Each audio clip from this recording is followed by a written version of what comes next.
Welcome to What If I Don't Like It? I'm your host, Katie Baldessaro, and this episode we'll be talking with writer-director Jared Skolnick about the 1985 Kids on Bikes classic, Goonies. Welcome to episode 8. We have a really exciting one for you lined up today. We're going to be talking with writer, director, editor, and cinematographer, and close personal friend of mine, Jared Skolnick. I'm really excited because Jared is a very astute observer of films, filmmaker, film nerd, film head, movie buff, whatever terminology you prefer to use. It's definitely apropos to use it when you're talking about Jared. And we've worked on a lot of stuff together in the past, including my first short film and script, which is Girl in the Basement. I wrote that and co-directed it along with Jared, who did all the cinematography and the editing. If you have not gotten a chance to check that out, that's something that we're really, really proud of.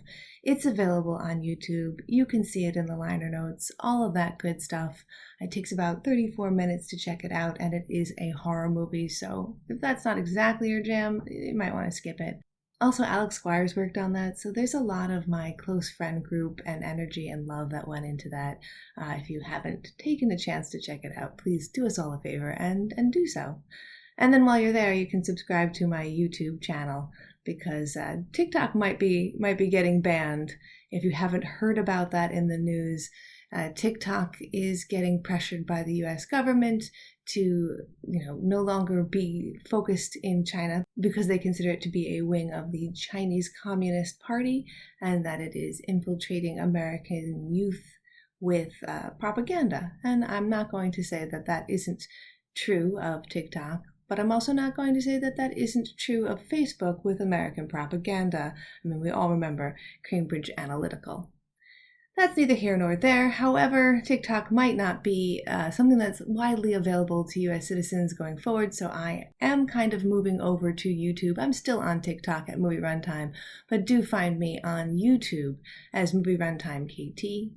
That's where you can see all of these short films. You can see Jared's work, you can see Desecration. In the liner notes, you'll also see a link to skolnickfilms.com, which is a really great resource to go to just generally get all the information you want to on contacting Jared. If you have some work you want to give him, if you're looking for a fantastic editor or a cinematographer located in Los Angeles, do reach out to him that way, and you can see all of his short films there and on YouTube. As always, check those liner notes. When I first approached Jared about coming on What If I Don't Like It, I wasn't sure what we were going to pick. Jared is really, really into films, as am I, and he's not really biased about what he's willing to watch. He'll watch pretty much anything. And that kind of poses a little bit of an obstacle. When someone's willing to watch anything, they don't usually have something that they're afraid to watch. So I asked him, what is there? Is there something out there that you might be avoiding? And his answer completely astounded me. Because if you don't know Jared, well, that's a shame on you. You should know Jared. Go in those liner notes. Go learn him. Follow him on social media. He is hilarious on Twitter, or I guess it's called X now. He's got a very witty rapport, especially about politics and stuff that's happening right now, so do check him out. But if you don't know him, he is a big fan of Steven Spielberg. We talk about this in part 1. He's a Spielbro, I think is the terminology we're going to go with. Not in an annoying way, but he does stan Spielberg. Stan Steven Spielberg. That would be a weird name for someone. I digress. And he said to me he has not seen Goonies. Now, of course, Goonies was produced by Steven Spielberg. It wasn't written or directed by him, although he did do a lot of kind of ghost directing. He stepped in to help with a couple of scenes with Richard Donner, and a little bit of the script contains things that happened to him in his real life. So he definitely had an influence on it, much like he did with the Indiana Jones scripts, even though he did not actually write them specifically. Jared missed it as a kid, despite being about 2 years younger than I am, and this movie came out the year I was born. It was definitely something I watched as a child, so I feel very influenced by it, very nostalgic for it. So I have a fear that maybe I've got rose-tinted glasses on and I might be remembering it a little better than it actually is, and it might not have any value as an adult, let alone a value as an adult without the nostalgia factor. He also kind of has, well, I think most of us are kind of a little bit done with all the kids on bikes movies that have been coming out in the theme of Goonies, kind of like homaging them, but not really being them. Stranger Things being hugely one of those. He also tends not to like movies that Spielberg produced but didn't write or direct. Will we find a rare deviation in Jared Spielberg love? Or will we help him get over the trepidation that there could be something in his oeuvre that he doesn't like? It's Chump. I just saw the most amazing thing in my entire life. First, you gotta do the truffle shuffle. Come on. Do it. Come on. Do it. Put it out, Mo.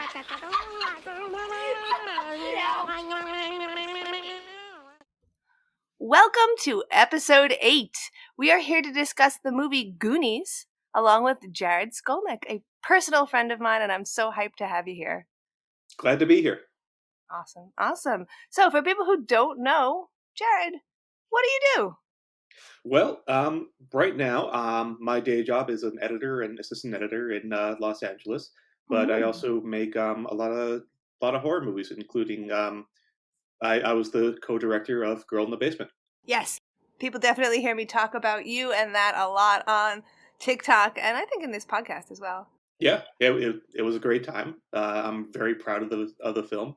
Me too. And since then, I've been just working my way up, making a lot of shorts, and trying to get my first feature off the ground, and just trying to scare the living hell out of people. Absolutely. Although, this is the funny part is you make movies like the short film I just talked about on Movie Runtime, Desecration, which are very atmospheric and creepy and like upsetting. But then you also make movies like The Answer, which are just rip shit funny. I enjoy the whole spectrum of horror. I love dark and disturbing. I also love really stupid and sophomoric. Mm-hmm. I think my ideal comedy horror is the perfect balance of stupid and labor intensive. Yeah. It's got to be dumb as hell and incredibly hard to make, and I'm just still trying to find that sweet spot. So I often wind up talking about the band Tenacious D in that way, where like what they're talking about is incredibly prurient and lowbrow. However, they're singing and performing at the upper echelon of talent and capacity. So it's like using the medium in that way. I love that so much. exactly, yeah. Yeah, as far as comedy goes, like I love Mel Brooks, I love Monty Python, I love Looney Tunes. Anything that gets a good like not like a nice warm chuckle, but like a hard belly laugh. Like that's what I go for. That's what I enjoy. And I think Looney Tunes is a very overlooked IP, whereas people think of it as like, oh, it's old, it's funny, it's for kids. Like, it's actually pretty highbrow, lowbrow, intellectual. There's been a bunch of classes. I took a class in college on Looney Tunes and the cinematography involved in Looney Tunes. So if you're unfamiliar or you think you know, I definitely recommend people to go back and check it out again. That's the perfect mix of highbrow, lowbrow. That's how I learned classical music and and Renaissance art, just through Bugs Bunny and like Kill the Wabbit. Like that's the perfect cartoon. Yes, the answer is that a Dies Irae or the Requiem from Mozart? What is the piece on top of just answer of the answer? Oh shoot. It's Handel. Saraband. It's most famous for its use in Barry Lyndon. Stanley Kubrick's Barry Lyndon. Oh, geez, that's why I'd heard it before. Yeah, and I thought it fit the content pretty well in a very moronic sense. Oh yeah, and absolutely. And from just a standpoint of here's a 5-minute horror comedy that you filmed low budget with your friends. Was that Look Park? That was, yeah. So you need to pick a song within the public spectrum, and pretty much all of classical music is going to be in that spectrum, but also it really serves the piece well. So it's kind of, I love when people who are making something on a budget lean into that and make it more on behalf of the piece than, in spite of the piece. Yeah, and the contrast between what you're showing and just like the baroque, I guess, morbidness of the music too. Like it felt like a good contrast. Yes, and for people listening to this who haven't seen that, as always, when we discuss things that you can go to see or consume, they're going to be in the liner notes. So check those links and you'll be able to find it. Of course, if you are watching this on YouTube, you can just go over to my YouTube channel and you'll see this under Movie Time Recommends. Those will be all short films that I recommend. So it'll be really easy to get that one as well as Desecration. Jacob Davidson's 8, the 7 themed Hanukkah short was really hilarious. That was a great short. I was the DP on that, and Hmm. man, that was a very good afternoon shooting that. Man, the reception on that has been great, and I'm kind of egging him on to expand it further. So Oh, I would. You know what? Honestly, yeah, I would like to see that. yeah, it could work. It could It definitely could work. absolutely work. Yeah. Yeah. So we're talking a lot about the movies that you make.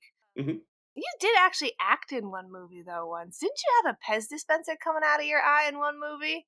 I did. Yes. That was actually the very first thing I booked right after I graduated. That's how I Um, know you yeah, actually. actually, yeah, that is how we met. It was a pitch trailer. We shot that in God over a weekend out in Western Mass. Mm-hmm. It had the title, which is probably not appropriate now, called "Die Sluts Die."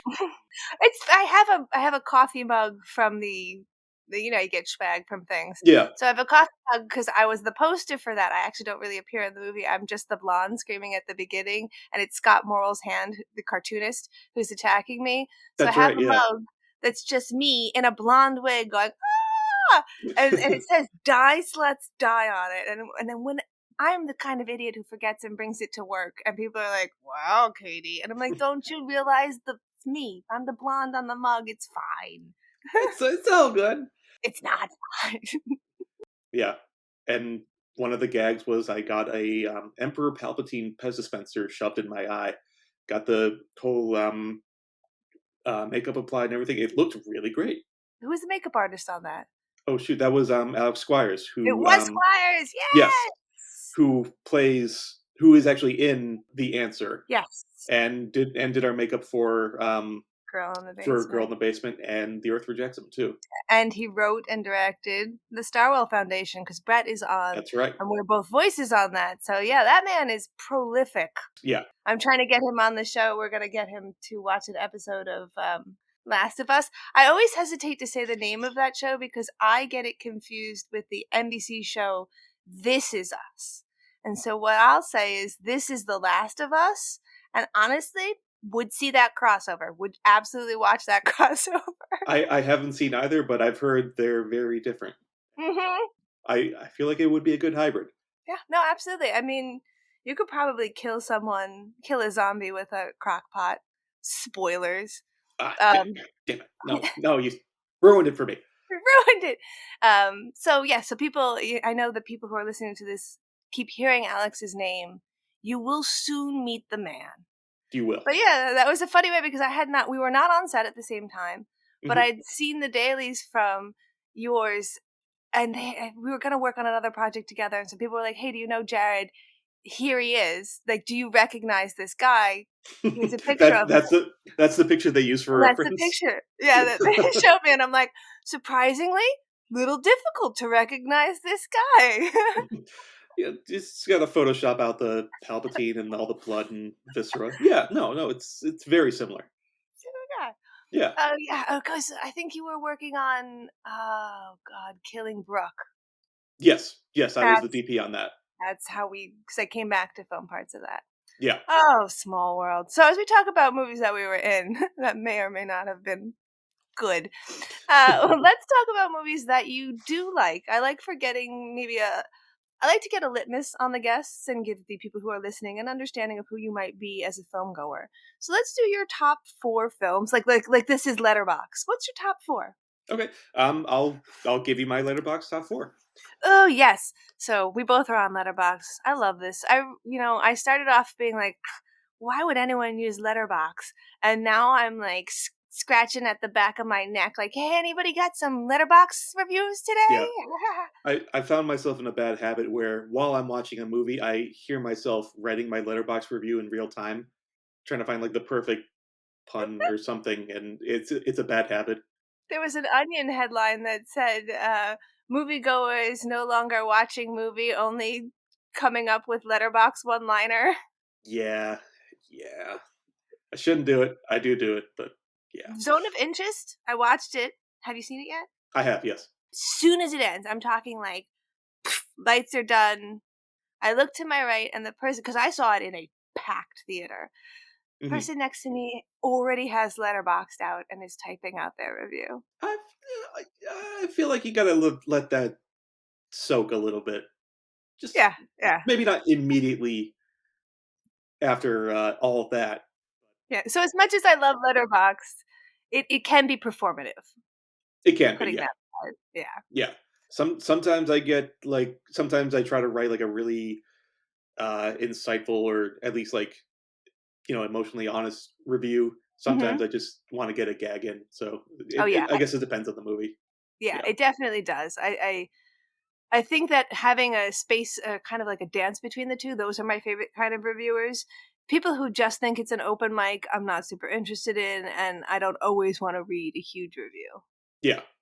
It depends. It depends on the person. There's some people I will absolutely like seek out their reviews on something, but um, yeah, it depends. So, your top So 4. my top 4.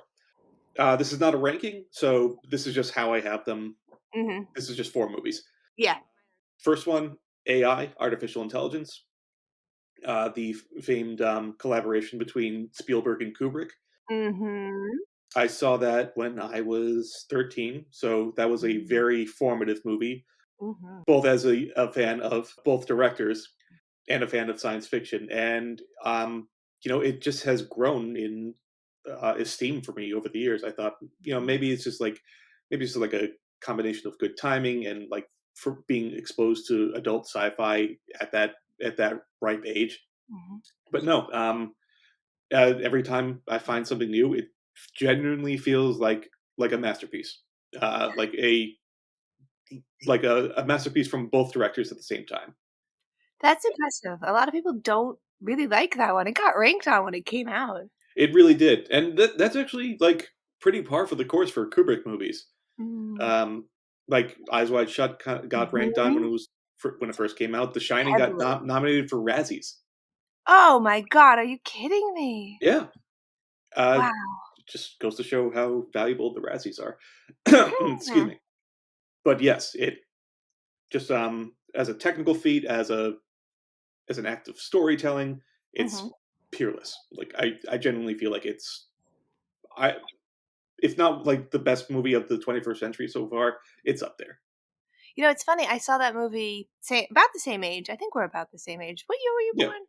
born? 87? Okay, I'm 85. So Okay, yeah. you, me, and Brett were like exactly the same stage apart from each other. So I saw that in movie theaters and was, young enough to not be, I guess, jaded because I think a lot of the reviews were like, this is stupid, this is garbage. You can tell exactly when it switches from Kubrick to Spielberg. But Mhm. I was kind of like, wow, it's really magical. And there are scenes from it to this day I still casually think of. And that's how I know a movie is good. If I'm just chilling, smoking a joint and suddenly I'm thinking like, "Oh god, do you remember the scene with Jude Law in Yeah, AI and the conversation that was had? Or do you remember when he was left in the woods?" And it's like, yeah, that was some emotionally deep stuff. And people wanted to rank on Haley Joel because he was hot off of The Sixth Sense. The Sixth Sense. So like it just I don't know. I feel like it got put out in a vacuum of unacceptance. Yeah, I don't know how anyone could rank on that performance. It might be the best performance by a child in history, I think. He is a great actor, and I feel like because of what happened to him as he was younger, he kind of stepped away and then came back. Have you seen him in What We Do in the Shadows, the television series? I have, yeah. Yeah, he's great in that. Love it. Yeah. Adore. Adore. Yeah. Ugh. Talking about a highbrow, lowbrow comedy. Yeah, exactly. Yeah, I still think about that ending every Hmm.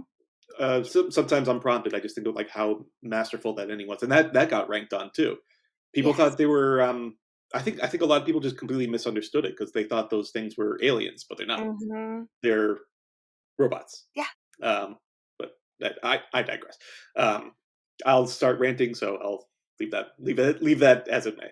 It's funny because we were just talking about The Usual Suspects and the ending on that as well. I feel like both of those are two endings where every once in a while I'll just be sitting around and my brain will be like, "Hey, I'm gonna throw you some visuals from the endings of this movie because like that was fucking cool." My brain is basically Chris Farley from Saturday Night Live doing the like, "Hey, you remember that one time when the movie ended really cool?" Yeah, Yeah, I do. that was awesome. It was Awesome. awesome, man. There was. So, sorry to digress. Well, I count these as one movie, so I'll just say it. Mm. Lord of the Rings. Oh, absolutely. That is, yeah. The trilogy can be considered as one, in my opinion. Yeah, it was shot as one, so I'm just gonna Yeah, include it that way. it's like Um, separating Back to the Future 2 from Back to the Future 3. yeah, exactly. Why bother? Although I'm having a guest on who is her favorite movie is Back to the Future 3, and she's never seen Back to the Future 2. How? That's what the whole episode's gonna be about, Jared. Like, I, okay, Okay, sure. Yeah. let's I mean, I, unpack that. I've seen. I saw all the Nightmare on Elm Street movies out of order, but I mean, continuity there isn't quite as Fair enough. rigid. But yes, so Lord of the Rings is I think I would be very hard pressed to find someone, especially our age, who didn't experience those movies with an incredible amount of reverence for filmmaking because of how much passion was put in from the director. Yeah, I was again 13 years old, nerd. Uh, loved fantasy literature, and I was just starting to like teeter toward the edge of like, go. Do I want to go into filmmaking? Because I had always wanted to do something in that vein. Like at first, I wanted to be a Mhm. writer or like an illustrator Mhm. or even Mhm. an actor at one point. Let's not talk about that. Um, I still think you could be an actor. I feel like you're our Harold Ramis. For people who can't tell and who haven't seen the picture on the front, because I'm going to put your picture on the episode, you look like Harold Ramis. You remind me of him a lot. I could see that. Oh, thank you. Yeah, you could be an actor director. I've had to act once in one of my movies, but that was only because the actor who was scheduled did not show up that day. So just out of necessity. But I'll Mhm. I'd be happy to do like fun little cameos. I do not ask me to carry your movie. I won't do it. Um, All right, fair enough. Fair enough. but yeah, so all of that coming together, and again, 13 years old, I did not have a chance. Like Hmm. I seeing Fellowship for the first time, like it just hits you like a lightning bolt. And from that moment on, like I knew what I wanted to do. Oh, that is awesome. It wasn't just that. It was seeing Fellowship and then seeing all the early films that Peter Jackson made, like Mhm. Bad Taste, like Meet the Feebles. I was going to say, had you seen his earlier work? Oh, not at that point, but seeing Fellowship just I went right to the video store after that to seek them out. I feel like their work that let me know as a kid, hey, it doesn't have to be perfect. You can still make a movie. Yeah, you can do this. Kevin Smith was also a director who, when I saw at like 13, 14, I was just enamored with the idea that, like, oh, a movie can Yeah, be flawed. yeah. As long as like it's got the spirit, then it doesn't matter. Yeah, as long as what we're talking about in the script is Mhm. strong enough, you can do it however you need to do it. Yeah, and from these humble origins, making this kind of goofy little splatter comedy with his buddies to Lord of the Rings and making it like the best movie of all time. Um, it's like I don't know, like it just kind of set in my head like maybe I got a shot at this. Like maybe I can make it work. Absolutely. Yeah. I mean, that movie gets watched annually by people. People will have a day where they're going to watch all three of those movies Yeah. because it's so good and it's so rewatchable. What he did to the New Zealand culture Hmm. as well, with starting Wella Studios and everything, or was it Weta Studios? Weta, I believe. Weta, Yeah. starting Weta Studios. It's beyond even just he brought himself up and made a great movie. He brought an entire country up and made art Yeah. upon art. I feel like that's why we get Flight of the Conchords. That's why we get What We Are in the Yeah, Shadows. just through sheer force of will. Just Mhm. uh and he gave us Kate Winslet and Melanie Linsky too at the same time in the same Yes. movie. That movie gets missed and overlooked all the time. What a wonderful, beautiful creatures. Yeah. Is that what? Yeah, Heavenly Creatures. Heavenly Creatures. For people who are not aware what we're alluding to, you should see that movie, Heavenly Creatures, with Kate Winslet and Melanie Linsky, who I also am so happy is having a resurgence because what an amazing Yeah. actress. Yeah, and Mhm. yeah, that was the first film for both of them, and it's just like, shot of electricity right in the Mhm. right on the camera. See, we're so close to the same age. You're naming all of the movies that made me want to make movies. Yeah. Like, IFC became a channel, and they only had so many movies when they first started, Mhm. and so there are like 20 or 30 films that I know very well from having just watched them on repeat on IFC, and that was one of them. I was like, I don't know what's going on. I'll just watch this. And so, like, as a 15-year-old kid, I'm just like, keep blowing my mind open with these stories. Yeah. This is amazing. Just like the Yeah. sheer Good stuff. talent of the actors, just like the dynamic camera, the kind of like sweep sweeping morbid romanticism of the whole thing. Like it's Mhm. if you're if you're like a teenager and you see this, like it's just blows your mind. Uh, Yeah. I actually got in trouble once for my high school film club because we were all Lord of the Rings nerds, and I Mhm. decided to like bring in bad taste to show them Oh.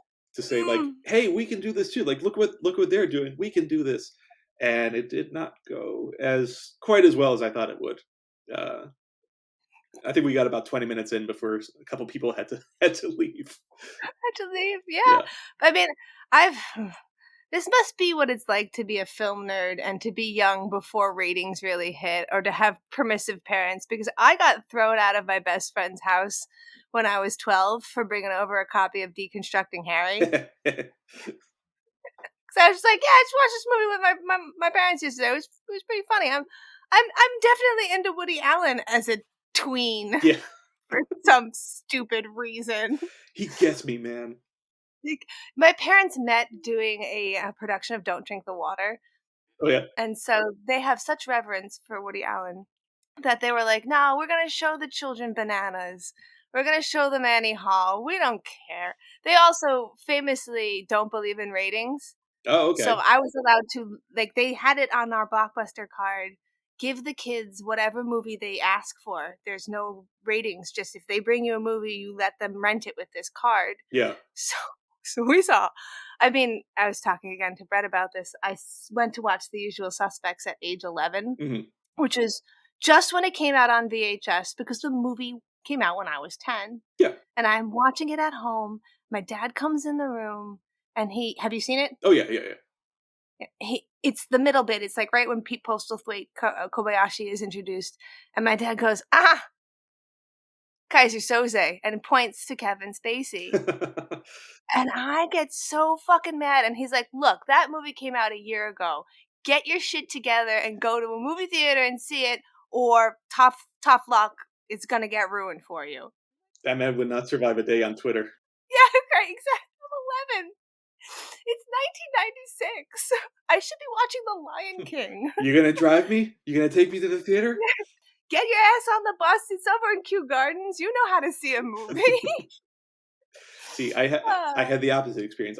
Everything I saw was pre-screened, so it took me a while to really see R-rated stuff.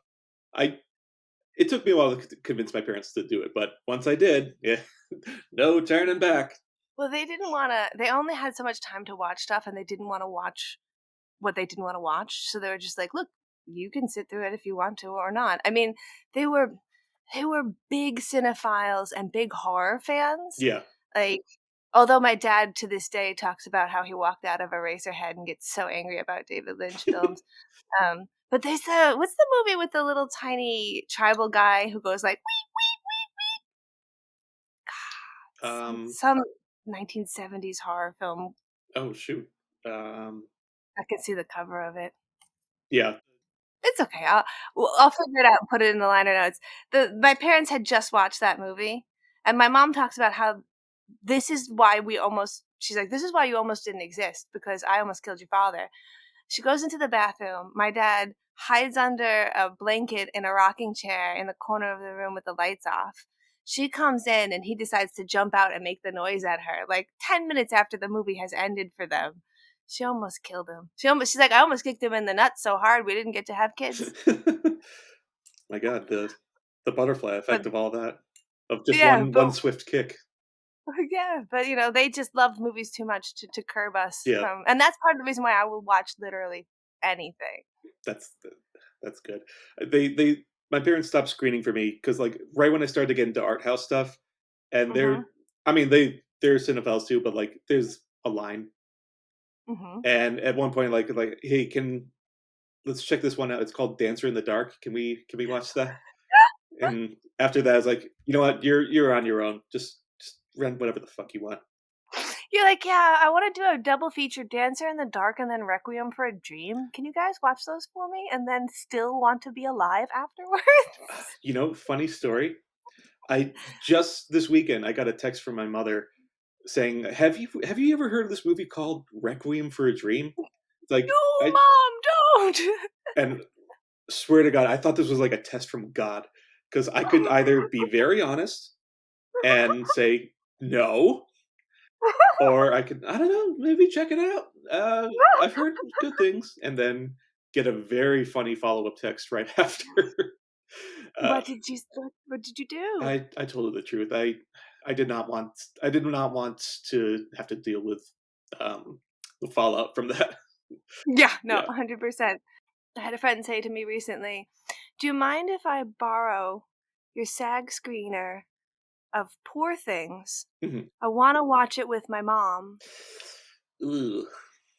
And I was like, "Sweetheart, I want you to look up the description of the movie and then ask me that question again." Followed by also, "What do you think this movie's about?" And she goes, "Isn't it just about feminism?" And I was like, "Please read the description of the movie." I mean, you're not wrong, but there's some wiggle room there. You're not wrong, but also it is almost Skinamax worthy. Almost, yeah. Like, I mean, maybe she's open minded. Who can say? Yeah, no. I have met her mom, Linda, and that is 100% no. Do not watch that with Linda. I love her to death, but she is the Jewiest mom of all Jew moms, and she does not want this from you, Ari. Don't do it. That was Ari, our guest for the Bad Boys episode. His mom. She's like, "Can I?" And it's like, "No, Is this no." by any chance Ari Aster? Or I wish, yes. because it sounds like there's mother issues there too.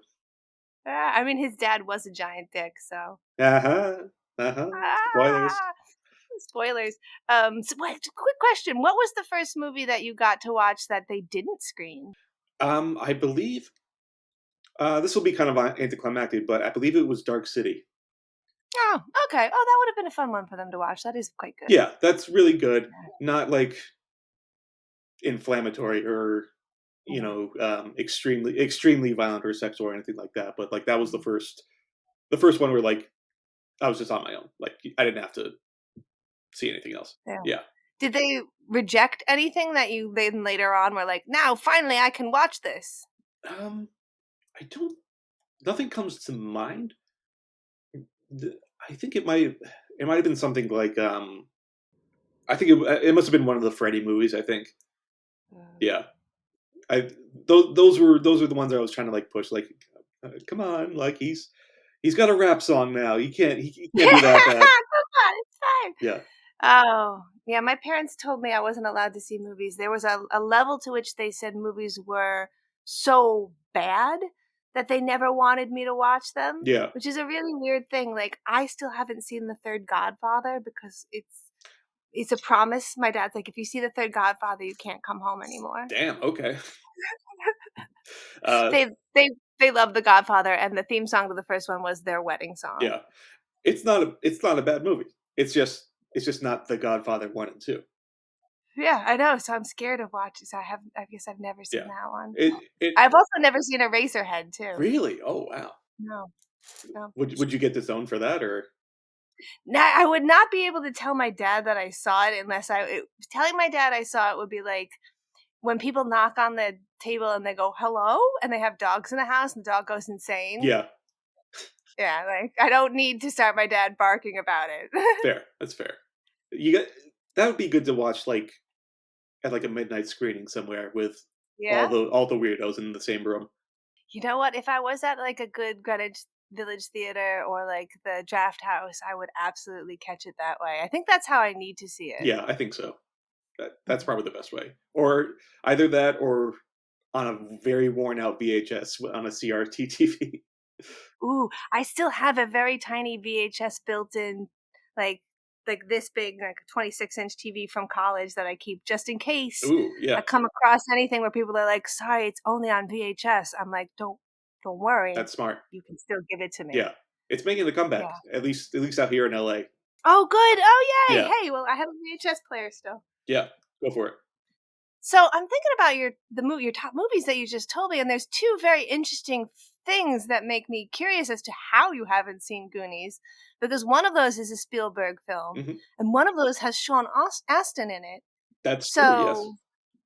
So why haven't you seen Goonies? You're a very big Spielberg fan, right? I am, yes. I am annoyingly passionate about Spielberg.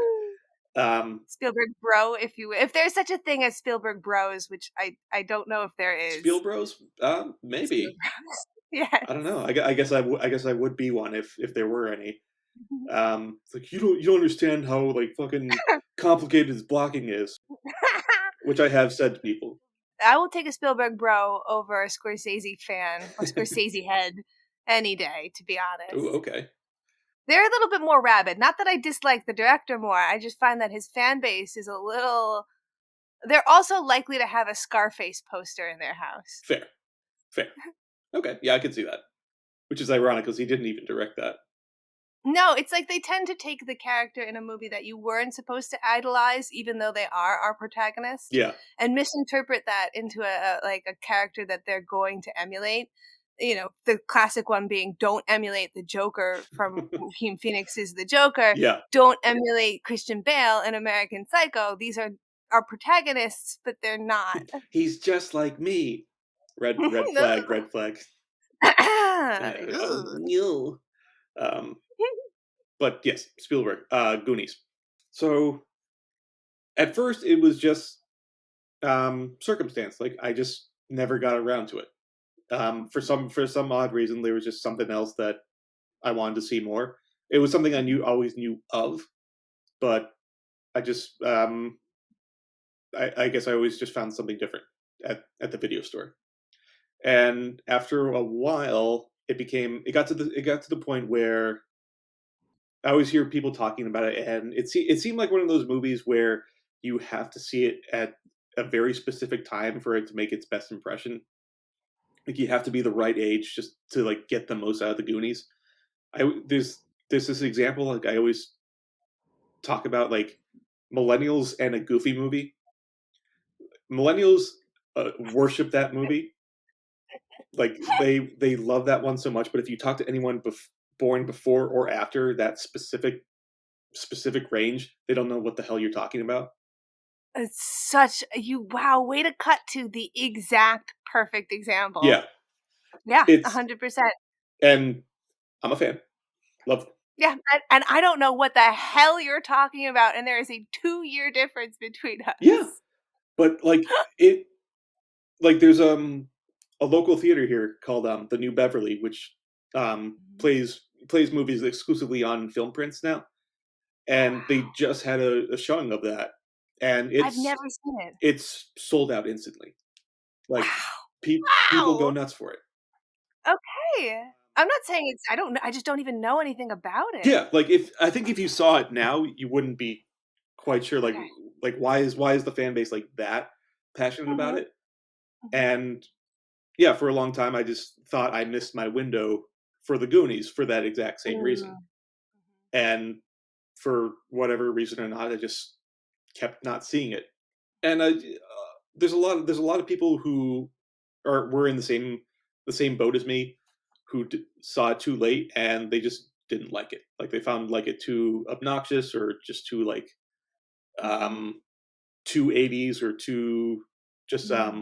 too juvenile. Yeah, okay. So I think all those things just became a perfect storm of I don't know if I want to. I don't know if I want to check this out now. Like Mhm, maybe mhm, maybe I missed my window. mhm. And there's also like a very small subgenre, which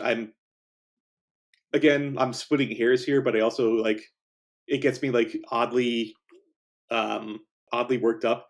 It's the Spielberg movies not directed by Spielberg, Okay, which yeah. in general I'm not I'm not big on. Yeah, 'cause this is actually directed by Richard Donner. Yes, Yeah. Yeah, which yeah, is funny 'cause it gets called the Spielberg movie all the time. So he's the producer then? he is. Yes, That's how we're calling it. and from what I've heard, he was like a shadow co-director, but I'm not Mhm, going to mhm, relitigate any of that. mhm, We already talked about that with Poltergeist. So, mhm, um, mhm, but it's stuff like or not even stuff he was directly involved in, like stuff that was like all the alien movies that came out in the wake of ET. mhm. Like they get the details, but they miss the music, and Yeah. um, or something like Super 8, which uh, I'll I can't say it's a bad movie. Mhm, It is absolutely like a well made mhm, a well made motion picture. But it's just like trying to get they always miss the details. mhm. They always miss like the stuff like the small the small things that make that Spielberg magic. Okay. Like they'll get the Mhm. kids on bikes, they'll get, the Mhm, suburban adventure sort of thing, but it's just not quite the same. Like they don't mhm. it doesn't have the juice. So I'm immediately thinking of an interview Hitchcock did after he did Frenzy. So it's like 1970. It's very beyond his. I think it's like one of the interviews he did just before he died in like the mid 70s. Mhm. And they're talking to him about like, your film feels a little copying, like a little like you've got all the things that you always have in your movies, but like what's missing? Why aren't we liking it as much anymore? Yeah. And he says that like, well, I'm not copying myself. I'm just doing what I do. It's just that you've seen it in so many other derisive, shitty ways. Like you've seen Yeah. other crappy directors do it. So now you think it's just a trope. You need to still sit back and watch this movie as itself in its own world, not trying to compare it to all these people who have tried to make North by Northwest again. And it holds together. I'm choosing to use these shots from a cinematography point of view, not just a hey audiences like it when it looks like this point of view. Exactly. Yeah. That's yeah, you hit it right on the head.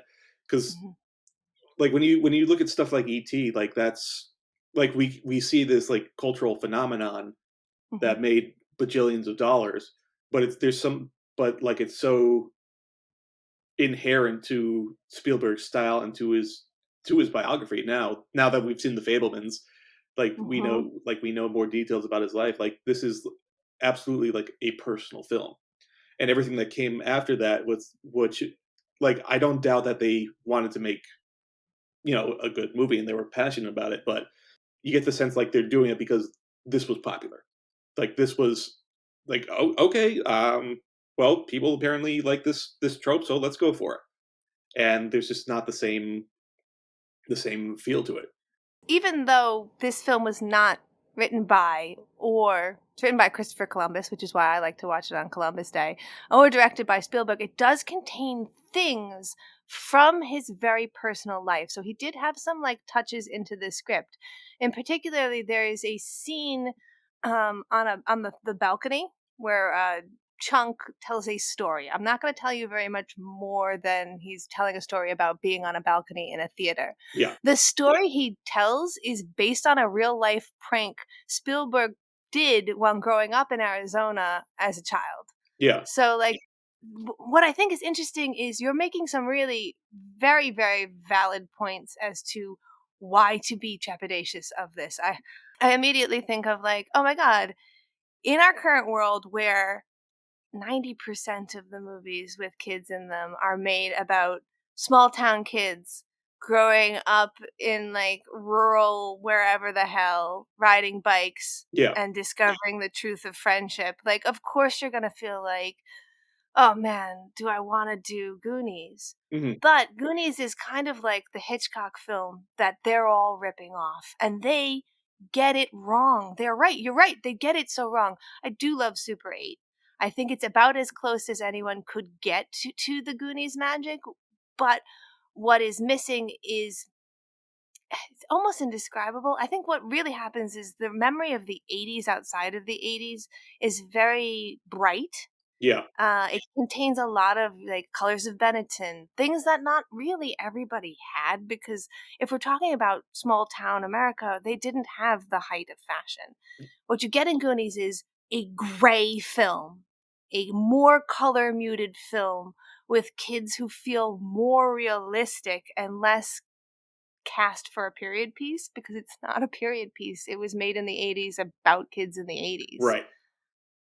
And yeah, I think that's why I wanted to do this, because I think I was being a little too hard Mhm. on this movie, because again, Spielberg, great. Mhm. Love the cast, and especially Richard Donner, who's a great director. Mhm. And yeah, felt like the time was right. But you do make some really good like points as to why you would think like, I don't know if I want to watch this. And I'm also deeply worried about the nostalgia factor being key to having watched this, because yeah, I mean, I was watching just like a trailer for it recently and I got overwhelmed with like, oh god, I gotta watch this again. It it reminds me a lot of Temple of Doom. Do Yeah. you like Temple of Doom? Oh yeah. Yeah. In that like it gets to a very adventure, how would I say, like adventure theme park situation where like you're doing obstacles and you're solving puzzles and it's really like Yeah. big and fun. And is it Kehe Kwan, is that the actor's name? I always Yes. forget if I K. know his name correctly. K. Hui Kehe Kwan. Kwan Yeah. plays, so they joke about this movie could be called Oregon Jones and the Temple of Doom, because the character that he plays in this is pretty much Short Round. Yeah. Okay. You know, like Yeah. yeah. I've also heard alternate titles for the movie. Tweenage Oregon Coastal Townies would work instead. You can hear that in the Ninja Turtles theme. Yes, Hey, Tweenage Oregon little Coastal counties. Townies. Goonies and a half show. And you get film debuts for Martha Plimpton, Sean Austin, Josh Brolin, pretty much everybody, with the Yeah. exception of your Corey Feldman. Although he got to meet the other Corey, was it Corey Haim? Yes. He got to meet him in the auditions because they were auditioning for the same part. So Yeah. it's kind of interesting there. And you get oh, is it Joe Pantolano?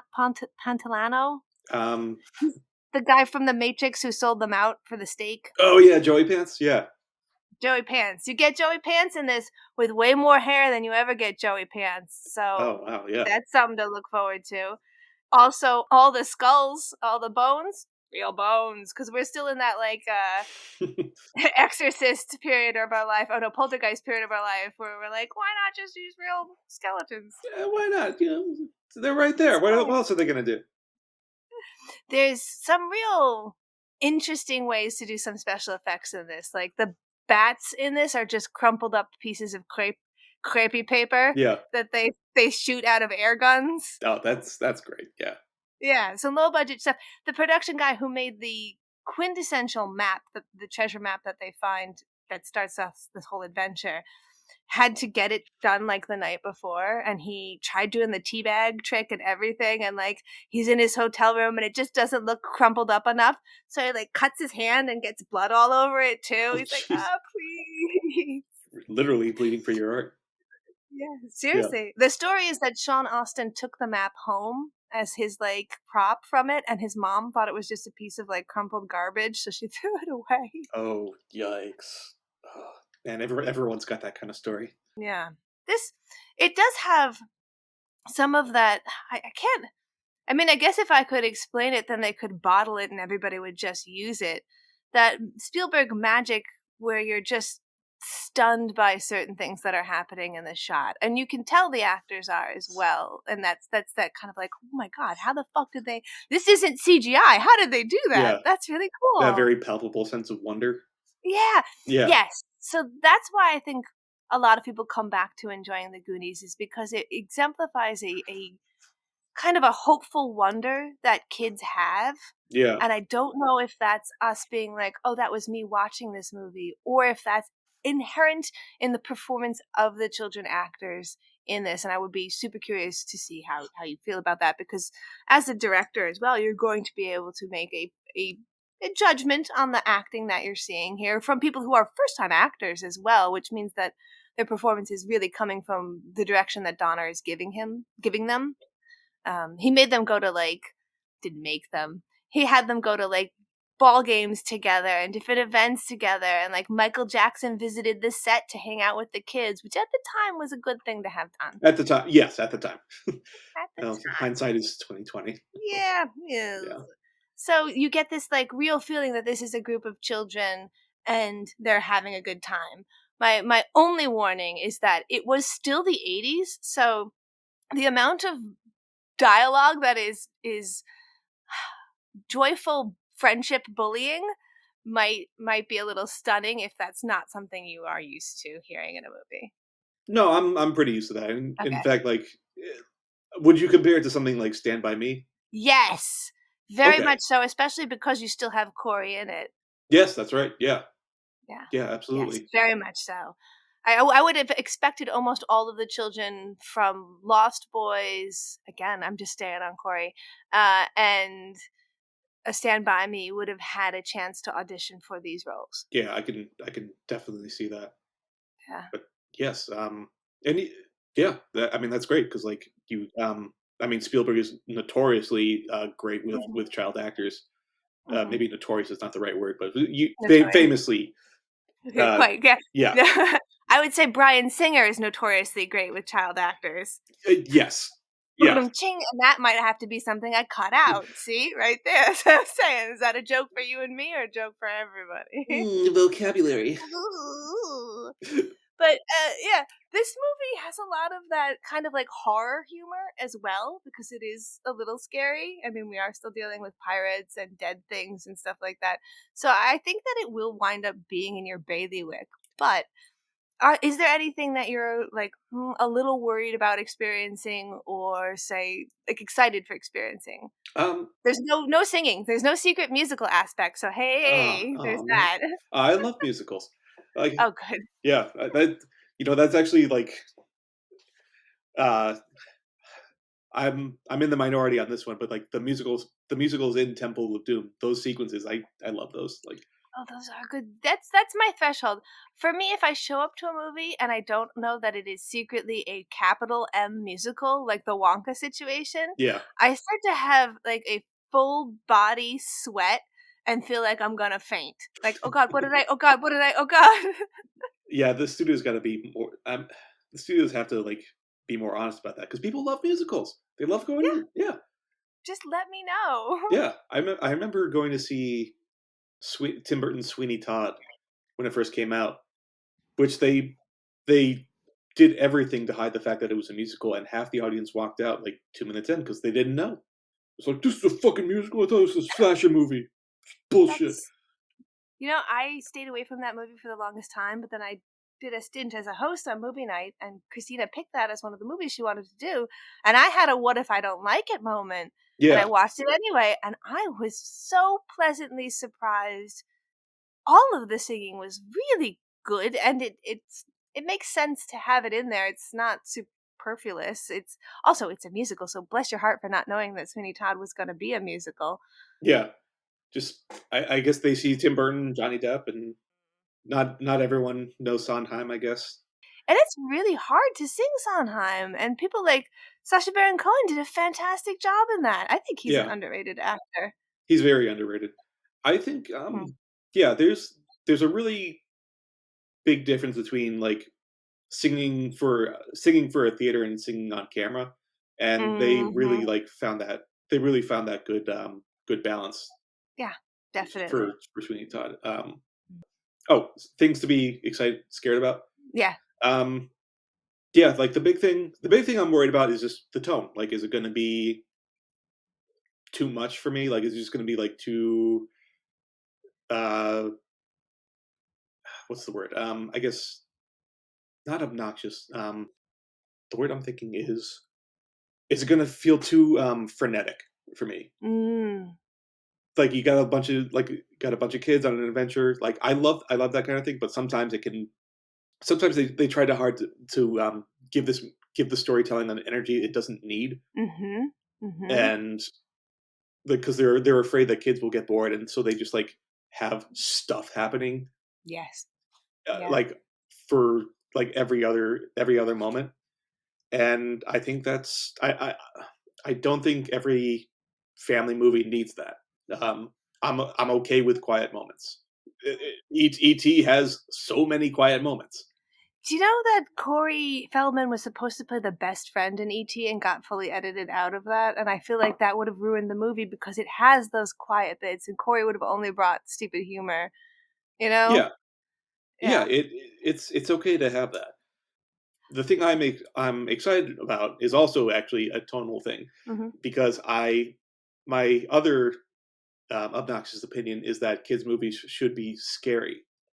They absolutely should be a little traumatizing, Yes. a little bit. Like Pinocchio, Mhm. still the best Disney movie. Mhm. It's fucking terrifying. Even seeing it as an adult. Yeah. Brave Little Toaster, The Last Unicorn. Yeah, These are all really deeply traumatizing, fantastic movies you need to see, but maybe not as a kid. the never-ending story. Never ending story. Yeah, the Yeah, labyrinth, the scene with the yep, rock cruncher, these hands, this yeah. strong, like, oh my god, the scene with the Existential horse, despair. pulling the horse out of the mud in the never ending story. Yeah, Yeah, existential despair for children. Give them a little bit more exactly. land before time. I mean, we turned out all right. We're totally fine. Yeah, we're fine. We're fine. We're We're fine. all good.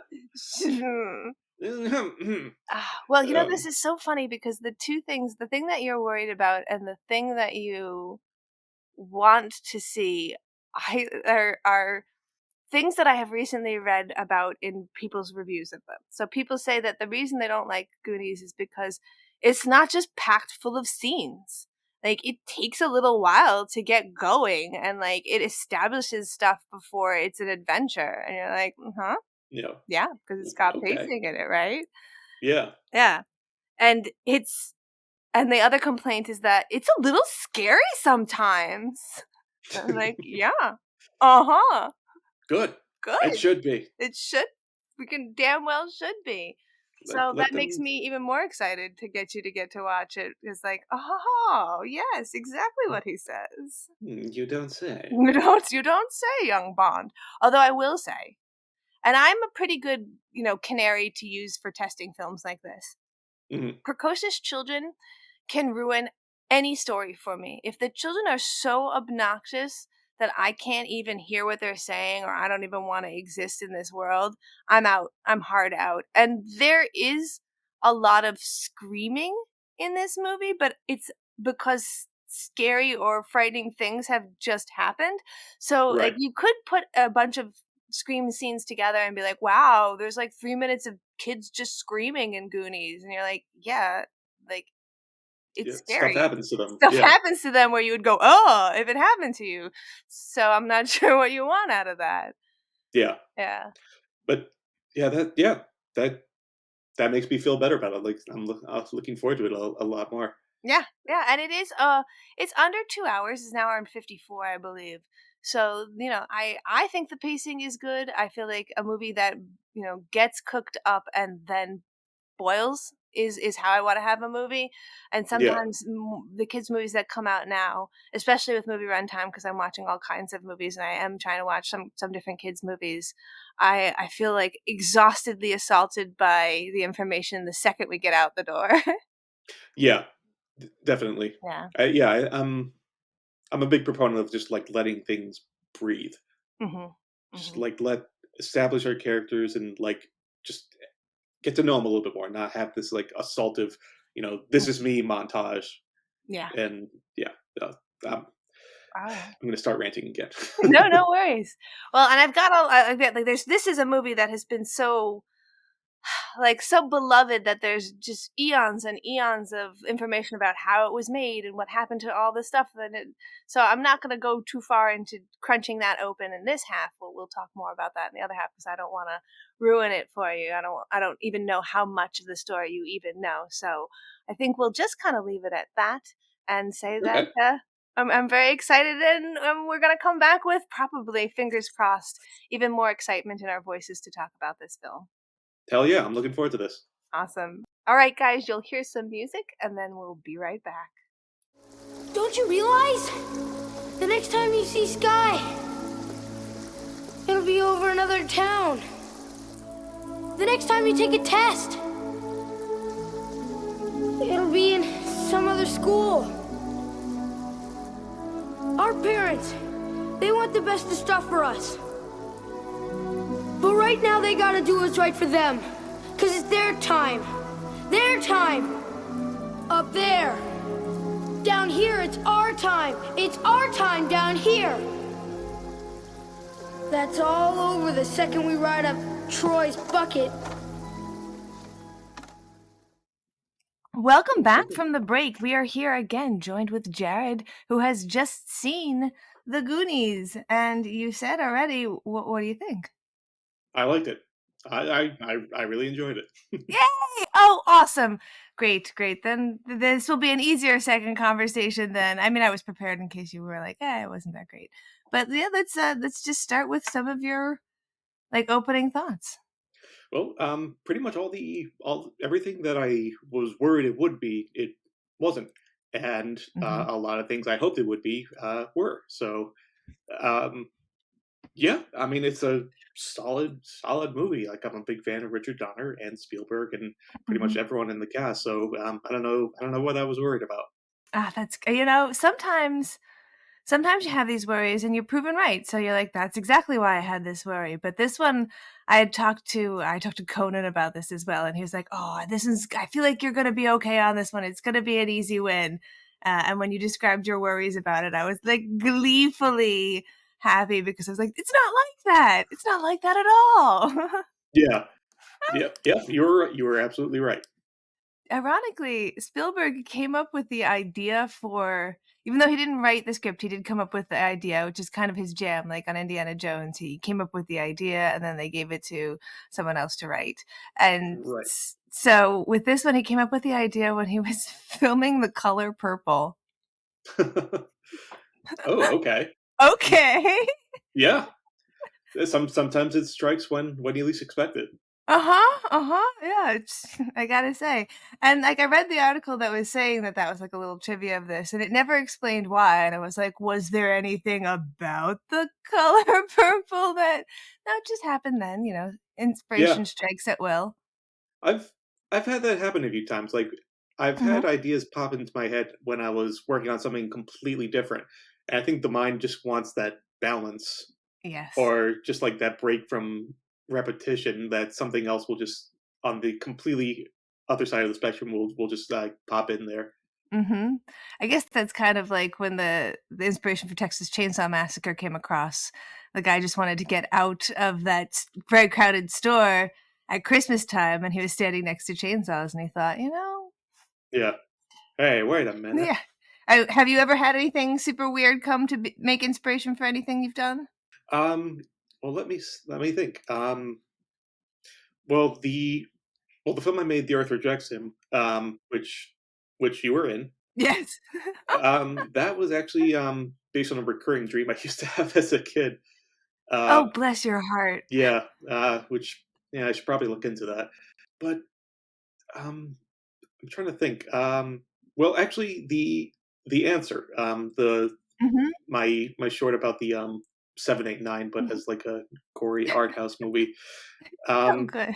sometimes, yeah, I think that came up while I was in post production on The Earth Rejects Him, and I think I just wanted to have like a goofy idea just to keep my mind off things. And I thought, well, what if I make the the most innocuous joke ever into like Lars von Trier sort of harrowing harrowing art house video. Yeah, and it works so amazingly. That does make a lot of sense, though. Your brain is like, "Hey, can we try something else for, like, 10 minutes? We're completely burnt out on this." Just to shake things up, you know. Just a little. Yeah. You know from my letterbox last night that I watched It's Such a Beautiful Day, and I'm feeling so burnt Oh out right now. yes, and I thought I was the one who inspired you to do that because I had just watched it a couple days before too.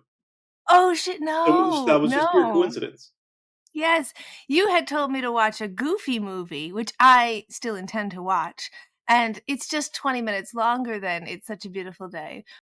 Recently, about a week ago, I was talking to a group of people, and I tried to start talking about anime and animated films, and they just like shut me straight down and then proceeded to like, I say TED Talk, meaning like I wasn't allowed to talk. I was only there to listen to this prolific giving forth of information Oh, okay. about Madam Web and like the Zack Snyder cut, despite my protesting. And so I was like, you know what? I'm gonna watch this from my brain. I'm gonna watch a good animated thing that I haven't seen yet. That'll certainly wash a lot of feelings out of your brain. Yeah, yeah. I should have gone with a Goofy movie. I literally just went to a random movie generator and was like, animated movie under an hour because I don't want to do the extra 20 minutes. That's good. And it was like, boom, this one. It's Criterion Collection. And I thought an animated film is Criterion Collection. Nice. Yeah. Well, and technically they're right. It's a good Yeah. movie. It's just about an hour long, but there's a couple other nuances to that statement. Yeah, I feel like I need to watch Goonies now because much like you were saying, you were hoping it had that Spielberg childlike wonder, and, like Yeah, did you get that? I did. Yeah, I Yeah. was doing a little bit of research, and it turns out he did actually direct a couple scenes himself, Ah. and um, not which I hope is not out of like some sort of conflict with Richard Donner. I don't think it was, Mhm. but of course, knowing that now, I watched the movie trying to guess which ones were. Ooh, I like that. I kinda glad the next time I'm gonna watch it, I'm gonna try and do that too.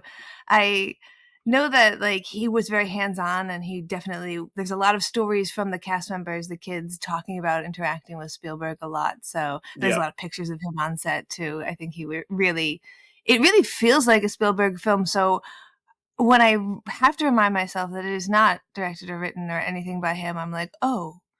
But people talk about and I'm sure you're a big Spielberg fan, so what I'm about to say will not come as any surprise to you.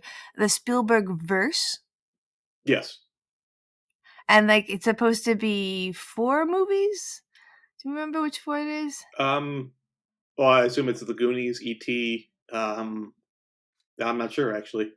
Let me check, I have it in the notes. It's actually not The Goonies. People argue back and forth over The Goonies because he didn't really direct it. Oh, here it is. It's Back to the Future, E.T., Poltergeist, and Gremlins. Okay. And so people argue, like, should they include Goonies in that, like, kind of, Dark Tower universe if this is Stephen King, where these films could all exist in the same world? I feel like if you could include Back to the Future and Gremlins, then yeah, absolutely. Yeah. Yeah. There's no reason not to. Do you feel like you like this movie more than those 2 movies?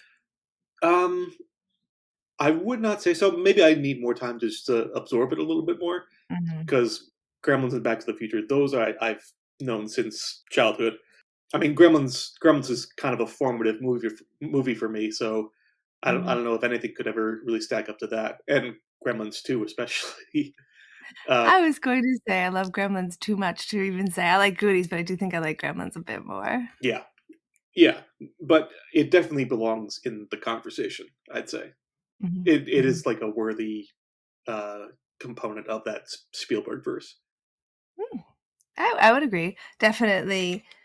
It's so it's so quintessential for what becomes everything that becomes tropey and upsetting right now, so I can completely understand what you're saying. Yeah, you can definitely see the legacy of it. Like, Mhm. I mean, God, they should sue the people from Stranger Things because man, it feels like almost a carbon copy. I feel like there's got to be some sort of maybe fair use homage situation or, like, Spielberg is so flattered, or somehow someone's, like, secretly a nepo baby cousin to someone who knows him because it does feel like, Oh yeah, well, Ready Player One had that too, and then they just had him direct it to make it okay. right. Yeah, that's what fascinated me about Ready Player One because like it seemed like he was going to be the only person who could really make something special out of that source material, and then he did it. So He didn't do the script, of course, right? not officially, no, but I'm sure he had some say in the matter. They scrubbed it so much of the essence of what it made it a compelling novel and just made it this, like, nostalgia grab that you thought like, kind of what you thought Goonies was gonna be, that it just felt more like, "Hey, you remember this? Hey, you remember that?" That's fascinating because I had the opposite reaction. Like I could Oh. not get through the book. Oh. I tried I tried reading it and it could and like it just did not. Mm. That's like the definition of a not for me kind of thing. Mhm. Like I can see what people connected to with it, but for me, it felt like how you reacted to the movie, Mhm. and I reacted to the movie the way you reacted to the book. That's hilarious. Did you play a lot of Commodore 64, like Zork or anything? I did not. Yeah, I No. think that that's where it got me. It was like, "Oh, shit, that" I remember I've the book was the only other person besides my sister that wanted to talk to me about my love of Zork, so I was like, "Well, we're best friends." Yeah. Also, I listened to Will Wheaton read it to me, so Well, fair enough. Yeah. it's better I have a that friend way. who was very upset that the Rush subplot was taken out of the movie, Mhm. but Mhm. I got The Shining out of it, so I Mm. win. Yeah, yeah, no. As far as, Yeah. like, visually what you're gonna film, I completely understand why they did some of the things, although I don't understand why they had to, like, make the girl's deformity a little bit more like, "Oh, it's not that bad," like, it's okay, whatever, forget it. Yeah. And I thought that his interaction with his best friend, uh, was more meaningful than his interaction with that girl he was chasing, at least in the book it read that way. Right. Well, like I said, I never got to actually finish it, so No, if yeah. it wasn't good enough to go through, it'd probably drive you insane. Yeah, I'm I'll finish any movie if it's bad. Mhm. I'm not the same way with books, like, Oh, yeah, ditto. it Yeah. too much of a time suck. Yeah, it's usually by the time you realize something is bad, you're, most of the way through. Although there have been a few movies that were so bad within the first 5 minutes, I'll break out a timer and I'll set it to 25 minutes. And if 25 minutes have passed and I still think this is straight hot shit, I'm allowed to turn it off. I think that would make you a really good script reader 'cause, apparently, like, that's a rule with a lot of places, like, if it doesn't grab you in the first 10 pages, then don't bother. No, if you gotta consume that much stuff, it gets to a point where you're like, no, I absolutely can't do Yeah, that. time is valuable, you gotta make the most of it.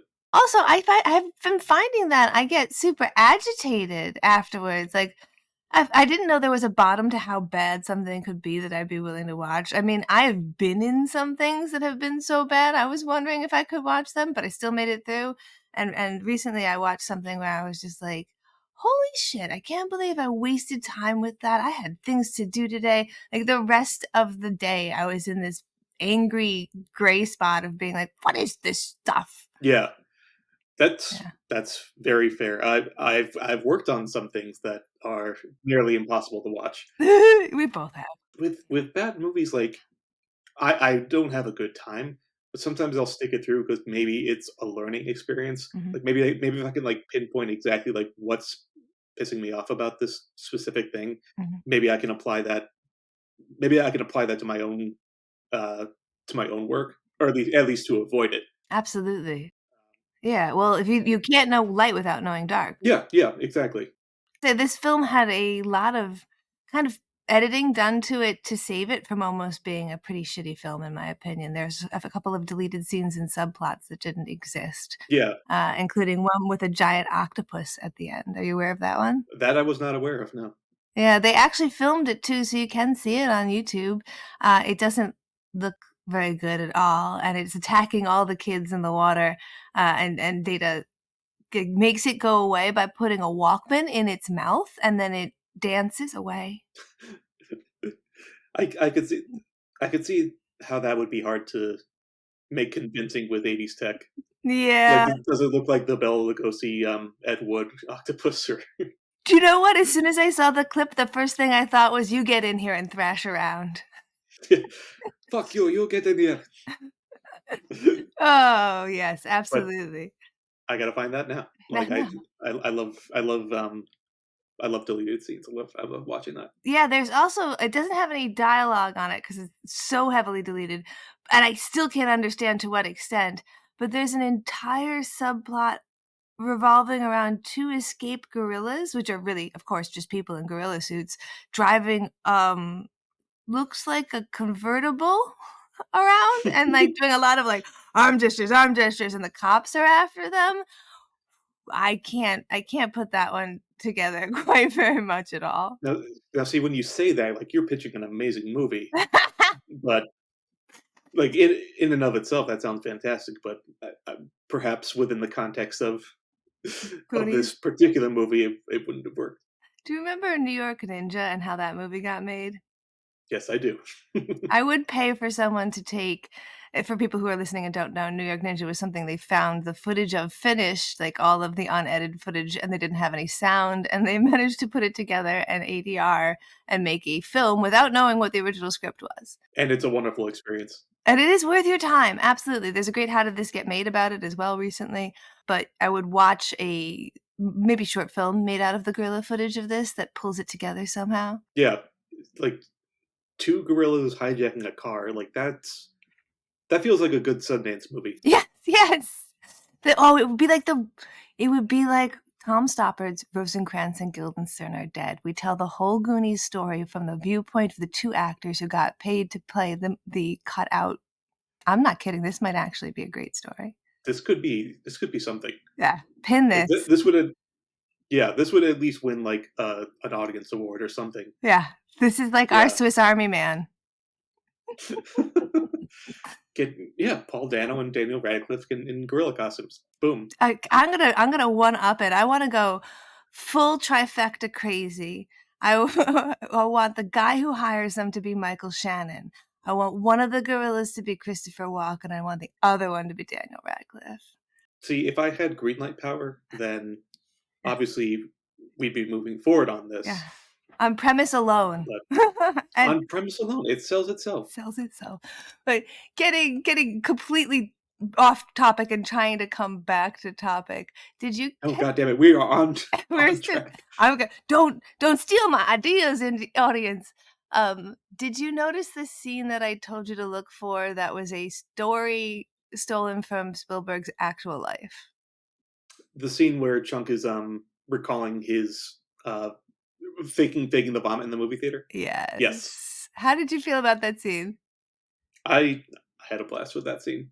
I really wish that kid had done had done more movies after that. Mhm. But he was actually Ki Hoi Kwan's lawyer now. Yes, I was about to say, because of I mean, every '80s film had a fat kid stereotype about it. I was also a fat kid Right. in the '80s, so I feel that, he couldn't get any work after he lost the weight. It's like, Jennifer Grey no, yeah, Jennifer Grey from, Ferris Bueller not being able to get work when she had a nose job. It's, like, so horrible. But successful lawyer now. It feels like a win. Yeah. I mean, I wish he'd been able to pursue what he wanted, but Mhm. Mhm. I mean, he always has the Goonies, so Yes, and he's wonderful in this, and in that scene when he's telling this hilarious story, he's actually crying, like, there are real tears going down his eyes, and that's a mixture of 2 things, like, Spielberg did a Herzog and told him to, like, think about your mom dying, um, and Joey Pants is like holding the back of his neck and pulling the hairs out while he's telling the story. Makes me wonder if he did that for Christian Bale too in Empire of the Sun. Oh, I would love to know that. I mean, that kid deserved to have a couple of hairs pulled out of the back of his head. Yeah, if you've never seen it, like that is an astonishing performance. It truly is. I mean, for Yeah, as much as it is fun to make fun of Christian Bale and who he is as an actual person, I will never debate that he is not a wonderful actor. yeah, yeah, yeah, absolutely. Just right out of the gate, like goddamn. Yeah, I got to be what I call tissue throwing distance, which if you've ever thrown a tissue is not very far. From him on The Fighter in the scene that I did, I was like just adjacent to him. Yeah, that's so cool. Yeah. And this is when he was like just like rail thin, right? Oh yeah, yeah. He looked like absolute shit. There's nothing Oscar like being winning, absolutely. exactly. Nothing like being like, "Oh, man, an actor who I think is physically attractive and I admire their" oh, Jesus. Oh my But, goodness. that's acting. That's the theater, That's it. kid. Yeah, that's the biz, baby. Do you know the trivia, behind the ship at the end? What did you think of that? I looked it up to see if it was like a matte painting or an actual set, and to my joy, it was a real. They really built the goddamn thing. Yep, yep. I mean, the stuff inside is the largest studio on Warner Brothers lot, which they also built for the damn thing, but the ship itself is real. Yeah, and that's just a wonderful, wonderful touch. Like I love. I don't know if they took it like they tore it apart afterwards or made it like part of. It could have been easily part of like a theme park or something. Oh my god, yes. They tried to sell it, and they wound up having to scuttle it, and I think that there was people for a while claiming that they had bits of wood that they were, like, selling in memorabilia. I know that the porch from the house, which is real, uh, was torn apart and sold as memorabilia that you could get on eBay. But they desperately tried to get anyone on cast to take the ship, and everyone was like, "Ooh, so yeah, a life-size pirate ship. I can't exactly take that." In fact, it's 105 feet long and took 2.5 months to make. That's how big it is. I don't think a lot of people in LA would have the yard space for that. But you're right. Much as I would like it, but Yes, it should have gone to like Universal Studios or something like that. But I'm not sure yeah, how much because Universal Studios existed at the time. because this feels like a movie like built from the ground up to be tied into a theme park. I don't mean that in a bad way. Yes, though. I don't mean that like in like a capitalistic way. Like Derivative. it's like Yeah. this is so much fun. Like I would give anything to like do like a Goonies experience at Universal Studios or something like that. Hmm. There's a roller coaster. A roller coaster. Okay, that's close. That's close. I always grew up imagining how much I would pay to at least do the water slide at the end. Yeah, Like, anything from it was the part with the piano. I loved it. dive off the plank. Anything. Mhm. Yeah. It really felt like, Temple of Doom as well. There are sections of Temple of Doom that have that, and of course, when they're in the minecart. Oh yeah, certainly. It has. Yeah, Mhm, it has that feel of like a big rollicking adventure movie where like anything's mhm, around the corner. You know, it, mhm, the yeah, the structure of it doesn't have to make logical sense, but it's just like go to the next like crazy thing mhm. and just have fun. Yeah, Yeah. yeah.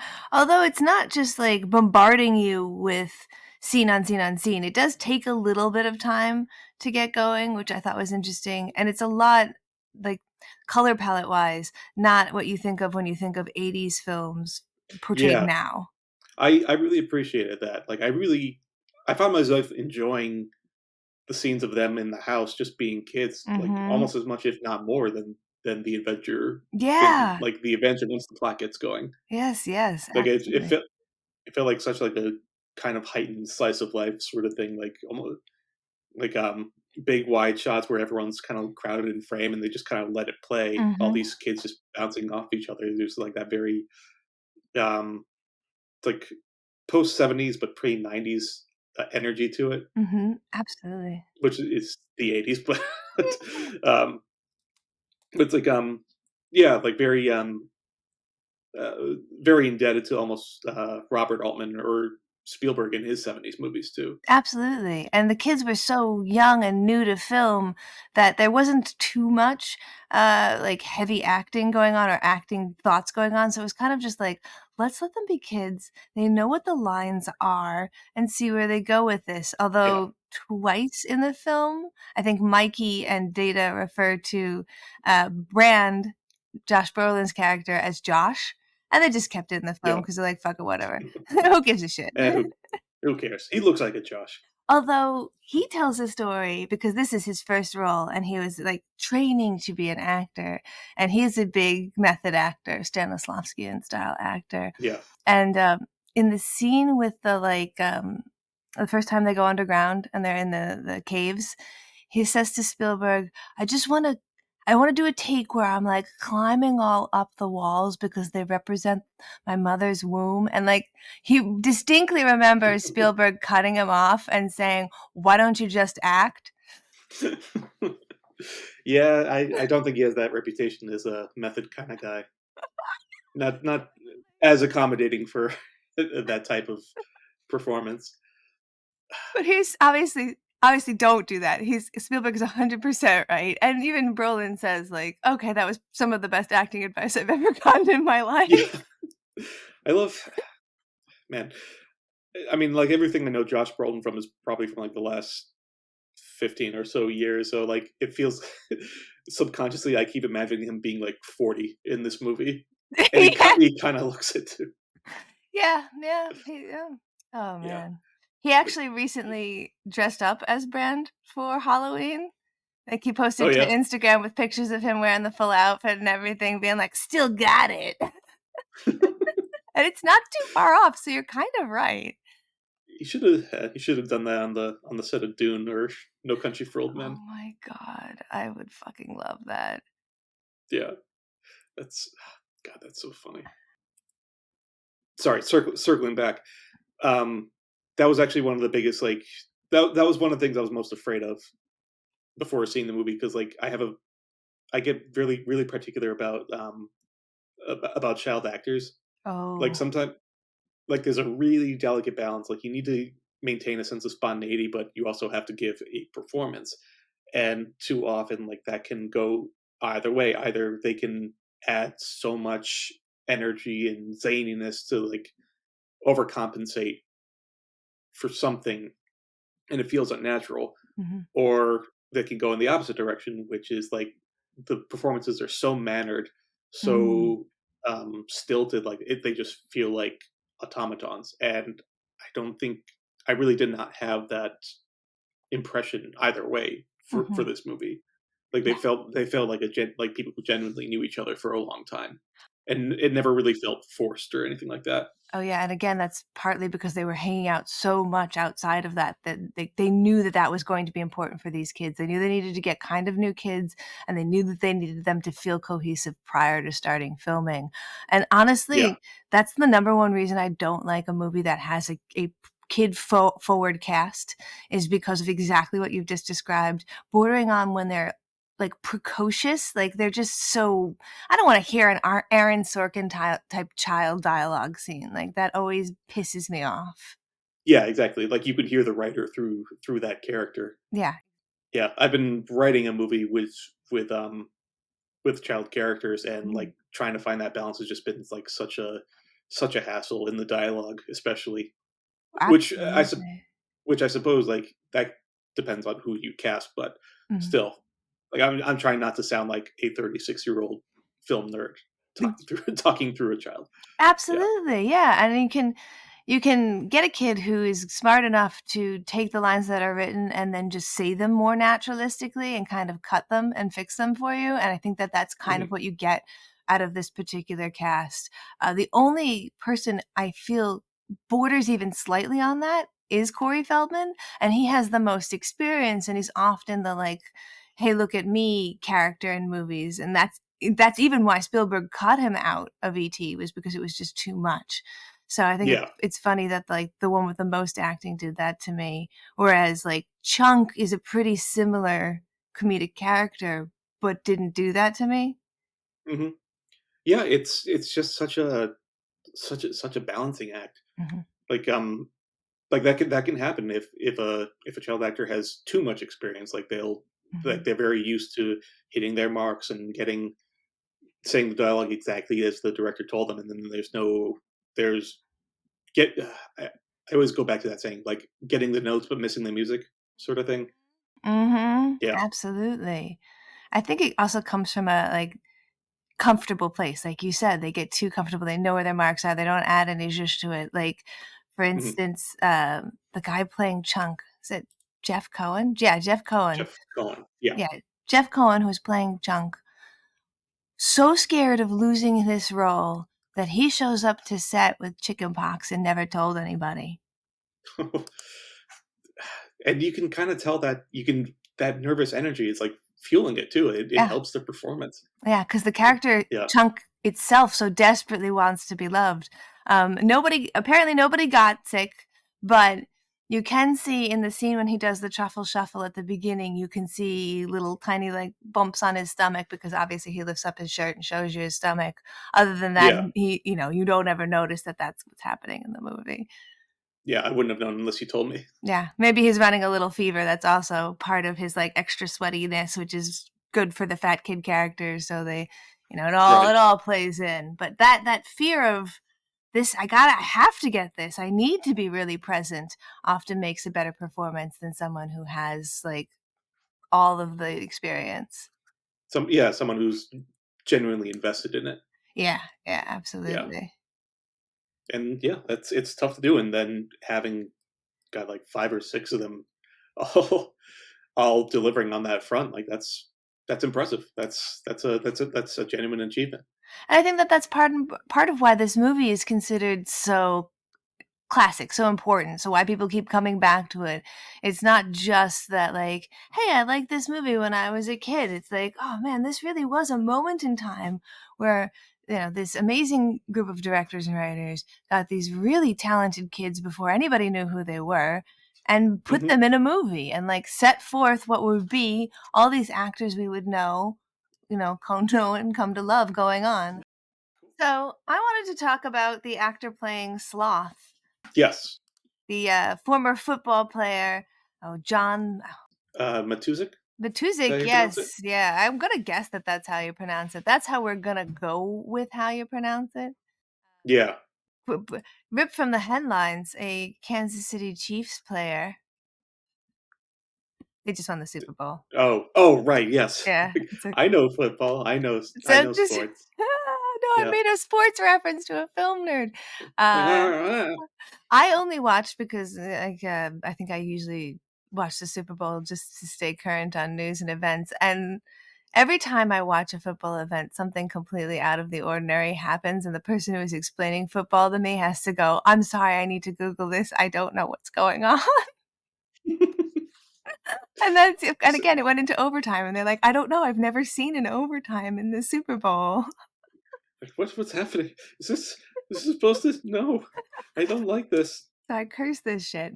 But he spent 5 hours in the makeup for that every time they shot. Every day. That's commitment. That's commitment. That was like when we Yeah. did, the Earth Jackson and we had all the, like, Alex trying to glue, teeth onto our face and then blacken our teeth with that delicious minty blacky stuff. Yeah. How long did that take? Was that, like, an hour, 2 hours? I think it was 2 hours total, but it was for a group of multiple people, so maybe it was, like, 30 minutes each. He's super fast and he pre-made the prosthetics, but Yeah, yeah.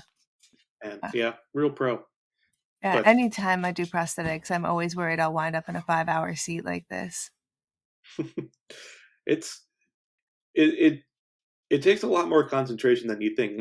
Like, you can, under certain circumstances, like, you can fall asleep while you're doing it, and Mhm, they'll just put the makeup on you, but if it's more intensive, like, sometimes you have to be, awake and present and mhm, really accommodating to the makeup artist. mhm. I remember, I was just watching a, behind the scenes doc of, Tim Burton's Planet of the Apes, because, uh, Paul Giamatti played an orangutan, and and he was so excited about the process, but like that was something like he had to just like he couldn't just sit back and relax. Like he had to be like very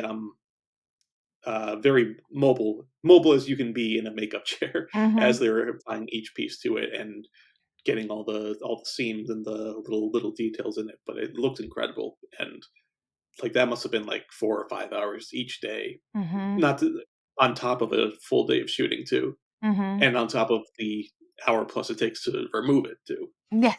And that's to say Yeah, nothing of the sheer, like, okay, trying to be a person in between takes. Okay, we're shooting for 8 hours and we're going to break for lunch, but you have to eat with the prosthetics on. yeah. Sometimes you can't. Sometimes you Sometimes, just have to eat your lunch through a straw. yeah, sometimes you get a milkshake that day. In fact, they did say Yeah, that there was once they had to completely redo his makeup because it broke while he was eating. And like, oh God, what a shit show. yeah. It was a little harder for him as well because it wasn't just the prosthetic, like full prosthetic cover head. It had a remote control eye in one side, and I guess I didn't realize that that was Hmm. being controlled by someone else, like a different puppeteer. So he was trying to cue and sync his real eye's blink to the prosthetic eye from somebody else controlling it elsewhere while he was doing his takes. That sounds like such a hassle, but I'm so glad they did it that way too, because Mhm. that's just one of the things I love about movie making. Yeah. Yeah, like as stressful as it can be when it goes right, everything it just feels like that Mhm. invisible magic. Yeah. It was truly impressive. I think that knowing that now when I go to rewatch it again, I'll be able to fully appreciate, I think his performance gets lost the most because, sadly he died shortly, I think 4 years after the movie debuted, and he was wearing a full head prosthetic, so you don't even recognize or really know who that person was. But there was a Yeah, lot of work going into that, and it actually is kind of impressive what he managed to pull together. yeah, absolutely. Yeah. If you had a favorite scene, what scene would it be? Favorite scene? That's a good question. If least favorite scene comes to mind first, you can go there too, because that's the next question. Um, I don't know. That's a For me, it's the down here. It's the speech that Mikey gives when he's down in the well and they're asking him to come up, and he does the little inhaler thing, and he goes, "It's our time down here." And the fact that Aston is a like beginning actor for me. That monologue always hit me so hard as a kid, and to know that yeah, that kid just pulled that out of nowhere, like of course he wound up being the amazing actor he did become. yeah. You can just draw a straight line from there to Sam's speech at the end of the Yes. Two Towers. Yeah, Yes. yeah, just right out of the gate. Good. Yeah, and I have an inhaler, so anytime I hit that inhaler, I whisper to myself, "It's my time down here." Yeah, I, I'm not sure if it counts as like a full scene, but my favorite shot Mhm. was like it had that like very Spielbergian kind of visual Mhm. wit to it. Mhm. Was when Sloth was running to the car, like running for help, and then you see you see the light come on from inside the car, but you see Fratelli's face reflected in the rearview mirror, and it's all done in one. And like that to me is like a perfect like it's witty, but it's also incredibly economic too. Mhm. And I love when a filmmaker can pull off something like that, like make it feel effortless, and like that's just like that one really stuck with me. Yes, I really do enjoy how even though this is technically a movie for children where all the characters are children and it's a fantasy, there's a lot of thoughtful cinematography, and I think that's often missing in the movies that try and grab for this nostalgia and have kids on bikes in a town. Like, yeah, but you're not setting up interesting shots even for things as Yeah, tiny as like that reveal. yeah. Even if it's like for younger audiences, like you're still telling the story. Mhm. You don't have to dumb it down. You don't have to say it in a way that feels like condescending. Like you can still tell the story in a interesting and innovative way. Like that's Mhm. in fact you probably have more of an incentive to do that if you're doing it for kids. Yeah, and I think that people forget that cinematography itself is a language. So dumbing Mhm. down any language in a film directed towards children often comes off more condescending than you think, and they would much prefer something like The Muppets Take Manhattan, where like it's funny as a kid, and then you watch it as an adult, and you're like, oh damn, there was a whole second subplot and set of jokes for the adults that didn't bother me or affect me at all as a kid. Yeah. In fact, it probably enhanced it for you as a Mhm, kid, like, even if you didn't get it at the time. mhm. Exactly. And like I was saying before, like, it's great when a kid's movie isn't afraid to be scary Yes. Yes. or threatening or yeah, or, like, put them in, like, actual danger. Mhm. The characters, not the actors. Obviously, yeah, exactly. Yeah. Yeah, there's some stakes in Goonies, like, the part where they have to get the keys correct on the piano, like, there's heavy Yeah. stakes there. What are they gonna do? They're this far into this underground tunnel. It's almost Yeah. the descent that just isn't chuds yet. Mama Fratelli pulls a gun on them on several occasions, which would never make it past the studio notes these days. It's Never. very true. She's actually incredibly scary. She's not really written to be warm at all. She's almost exactly the same character she is from Throw Mama from the Train. Yeah. Yes, yeah, and that's great. Yeah, Like, I mean, that's what I grew up with, and I mean, yeah. we turned out fine. We're absolutely completely fine. She said, deciding to watch a nihilistic movie at 1 a.m. instead of the goofy movie. Don't we all? I make It's from time to time. This movie is often talked about as something that people want to have sequeled. And they talk about like, well, maybe they could still do it now with the same cast as adults, but like the Goonies adventure will happen to their kids. What do you think of that? Um, I'd say the window has passed. I'd say the window has That's me being diplomatic. yeah. uh, I don't I don't think you need that, really. Like, I mean, first of all, a lot of the main cast is dead. Richard Donner is no longer with us, unfortunately. Yeah. And I don't know, like there's some movies where it's just like they made it at just the right time, just the Mhm. perfect confluence um, of external factors come in that makes it right for when it is, Mhm. and trying to get that magic again. Like I don't think you can really get that lightning in a bottle twice. No, especially because we're talking about how much we loved how naturalistic their performances were because they were not yet heavily trained. Like that literally cannot exist again. At best, you'll get that out of a new set of kids, but I mean, honestly, most people will wind up hating the new kids because they're not the old kids. So that's a really hard place to start off from with a script of any Right. kind. I think you'd be better off just making something that's inspired by it. Like Mm. so many filmmakers grew up with this movie, grew up with all the Amblin movies, Hmm. and making just a direct sequel kind of feels limiting. Yeah. Like you can go on your own tangents and have your own and not be bound by whatever conventions that this movie set up. I would argue that Super 8 is probably the closest to that exact sentence. I think so. Yeah, I think that was a good idea to do his own thing, Mhm. and obviously Stranger Things too. Like that owes a great debt of influence to this movie. Yes, and to Wizards of the West Coast. That too. Yeah, yeah. I feel like it's not necessary. Yeah. Like we have this, people still love it, so Mhm. It still watches well, right? yeah, yeah. Nothing has aged terribly. Mhm. Like obviously there's some stuff that wouldn't fly today. Like it's not like it's not like there's a scene that's kind of embarrassing Mhm. by 2020 standards. Mhm. It's not like with Bill and Ted, which is a great movie, but there's also those two f bombs in it, which kind of take you right out of it. Yeah. But Yeah. yeah, I mean, you have the fat shaming in it. You also have a lot of like joshing bullying between the children that I think would get like taken out of any script right now. People be like, the kids can't be that mean to each other. yeah. But other than that, you have a very unique perspective. You're an adult who saw this movie for the first time. Do you feel like there was anything lost there because you weren't a kid? I think if I had seen this as a kid, I probably would have been as obsessed with it as I was with like Gremlins or Yeah, any of the other Spielberg fair, stuff. fair. Mm, Um, I don't think anything is lost. It's just like I'm not in that same mindset where I can just like fall head over heels mhm, in love with it.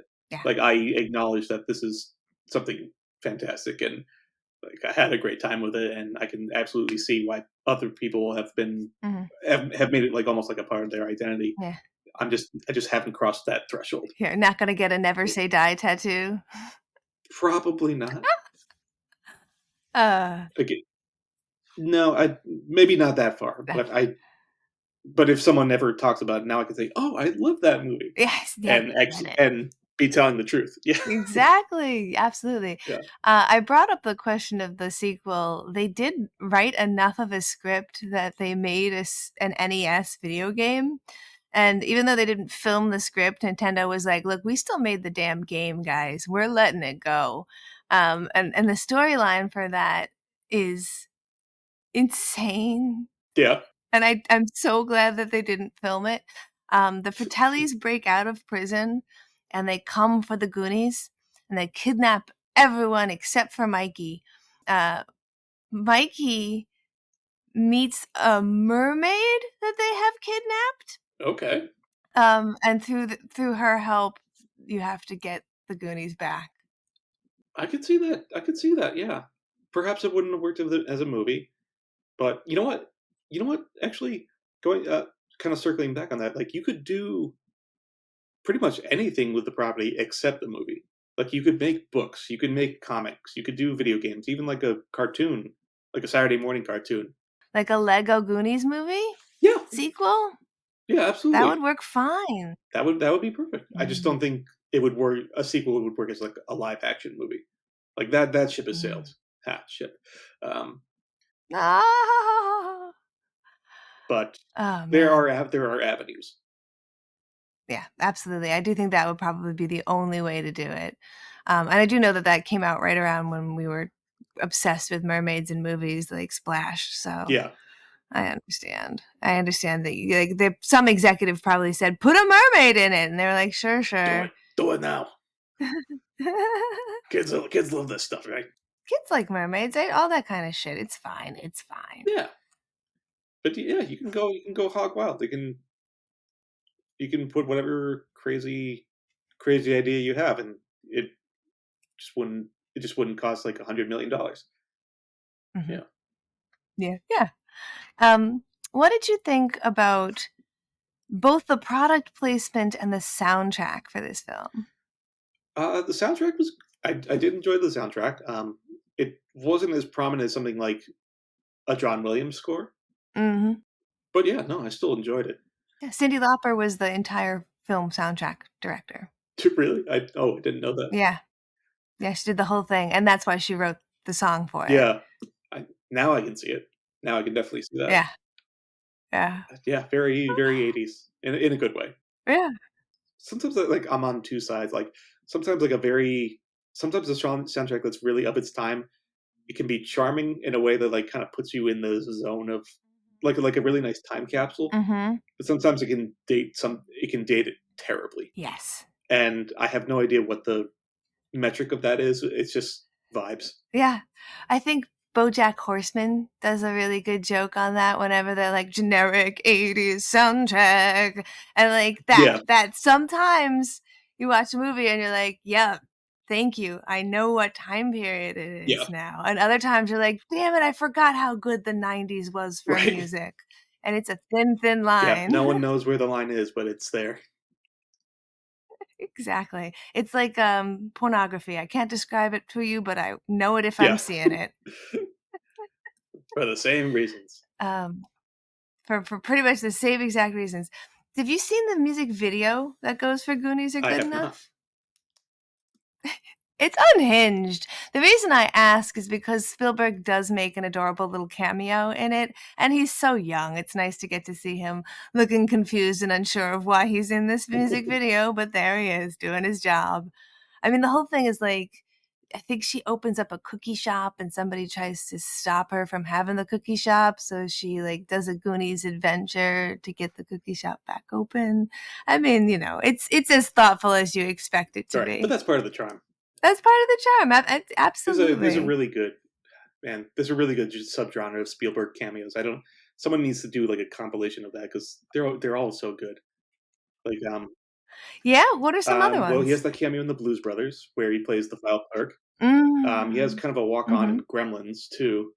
Oh, yes. Gremlins also not Gremlins two. Yes. Yes. Not exactly. Let's see. He's always in the background. He had a cameo in Vanilla Sky also as himself. Oh, I'm so sorry for that. I haven't seen that since it came out. I wonder if it's aged well or not. I think that my favorite fact about Vanilla Sky is that that movie was named Vanilla Sky just because the director always wanted to have named a movie Vanilla Sky. But it is a ripoff of a Spanish film. It's a remaking, I guess, American remaking of a Spanish film called Abre sus ojos. Yeah, And if you should just, I feel like the original one was significantly better, but I'm just prejudiced. right. Uh, I remember. I think that director went on to do the others too, if I'm not mistaken. Mm. But yeah, I do need to see that. I've been meaning to for a long time. Yeah, Um, yeah. I was gonna say I have a real chip on my shoulder for like this film was made in another language and it was made beautifully. That's the only reason you're making it an American version is because people don't want to read subtitles. They don't deserve to get to watch Old Boy then.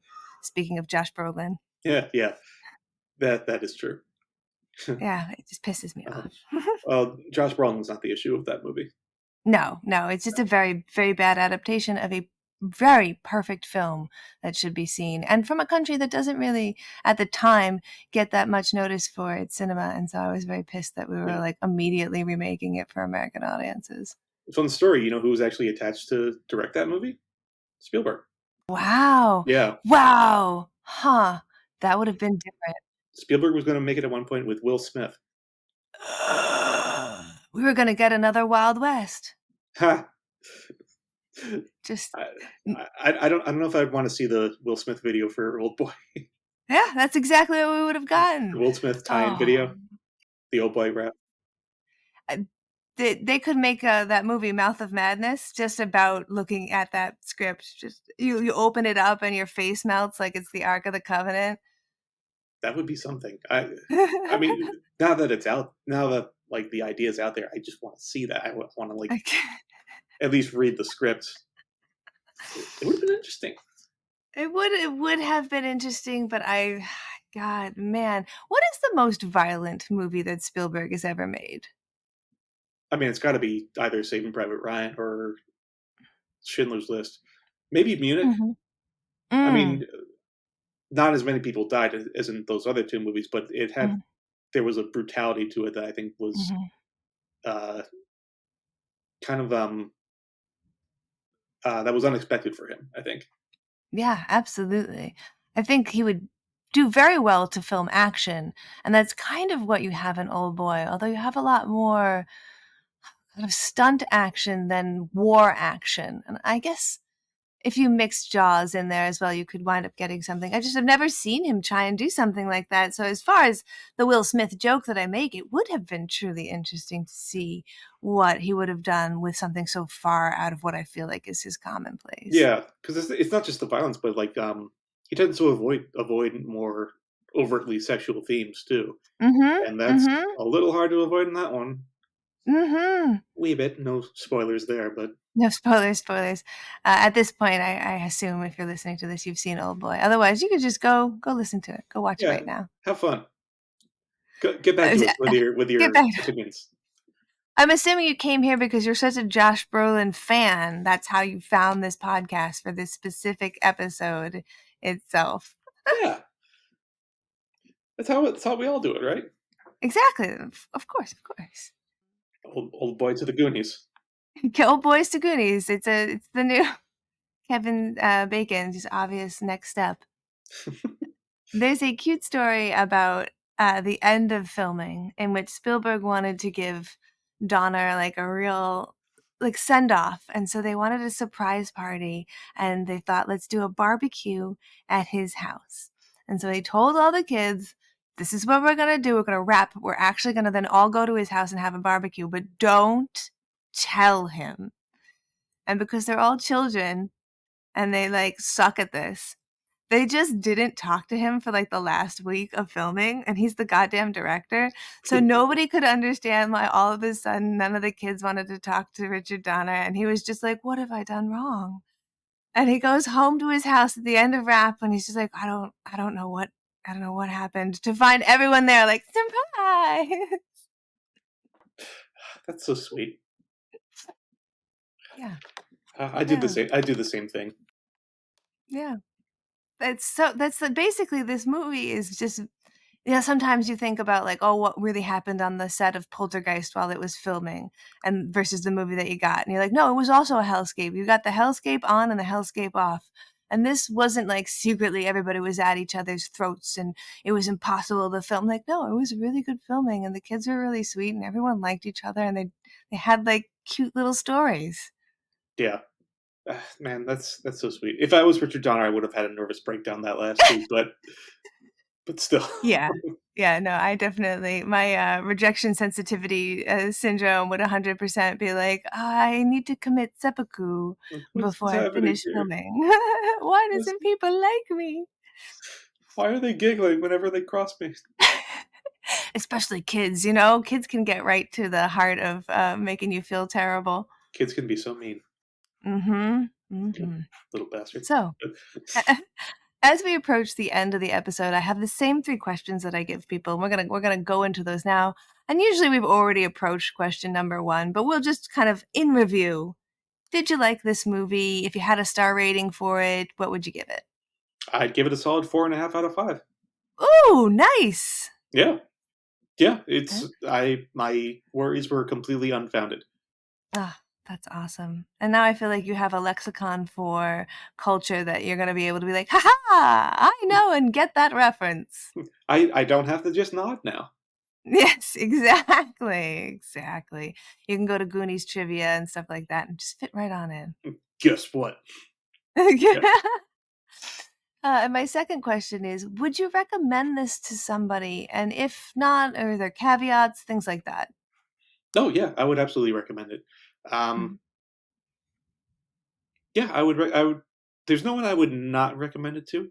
mhm, It seems to have aged pretty well that people older than me can still enjoy, and mhm. people younger than me too.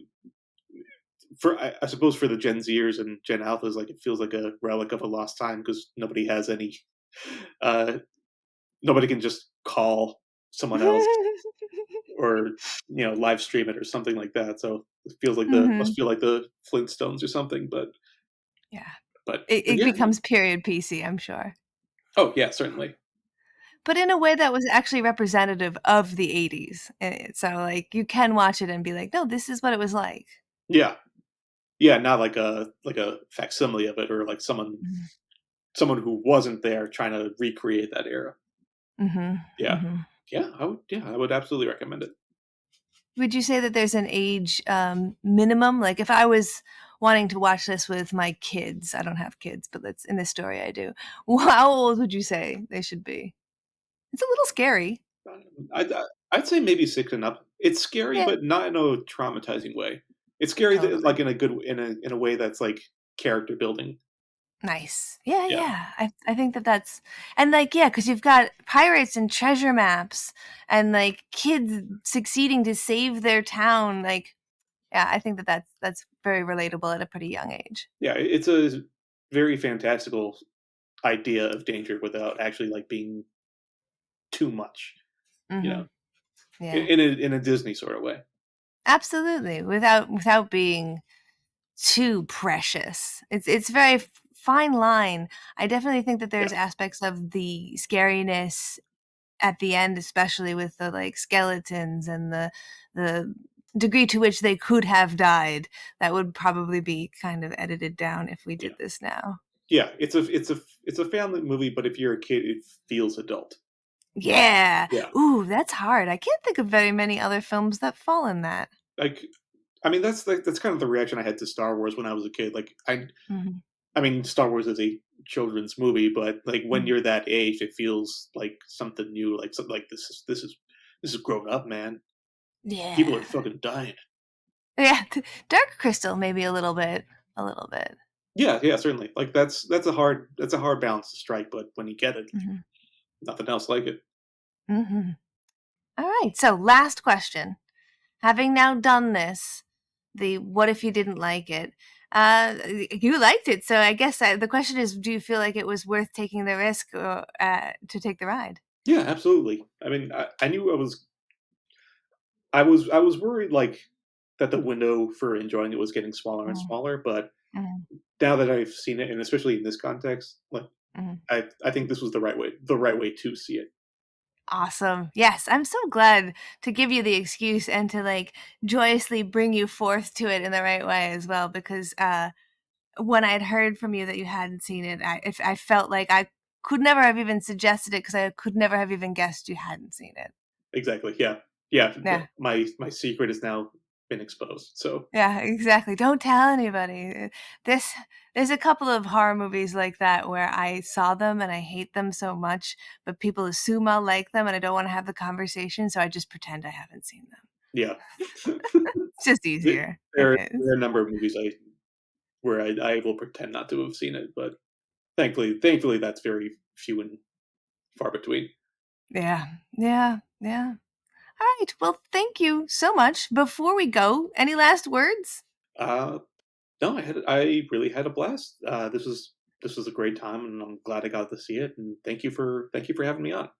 Absolutely. Yes. Yes. And of course, we're going to have links and stuff in the notes for this so you can go see all the YouTube shorts that Jared's been working on, Girl in the Basement, which we work together, and you can follow him on all the social medias to keep up to date with what he is doing. Well, yes, if you want to see some of my short films, I definitely would recommend checking out The Earth Rejects Him, not only because KT's in it, but because it's Mhm. kind of my little spin on a kids and bikes sort of movie. It goes very differently, but I Yes. think you'd enjoy that. Oh, we'll definitely include a direct link to that to make sure people can see that because that's apropos, and we love that kind of content. Sweet. Sweet. All right. My only last words, I guess, are going to be it smells like dust and moonlight. Oh God.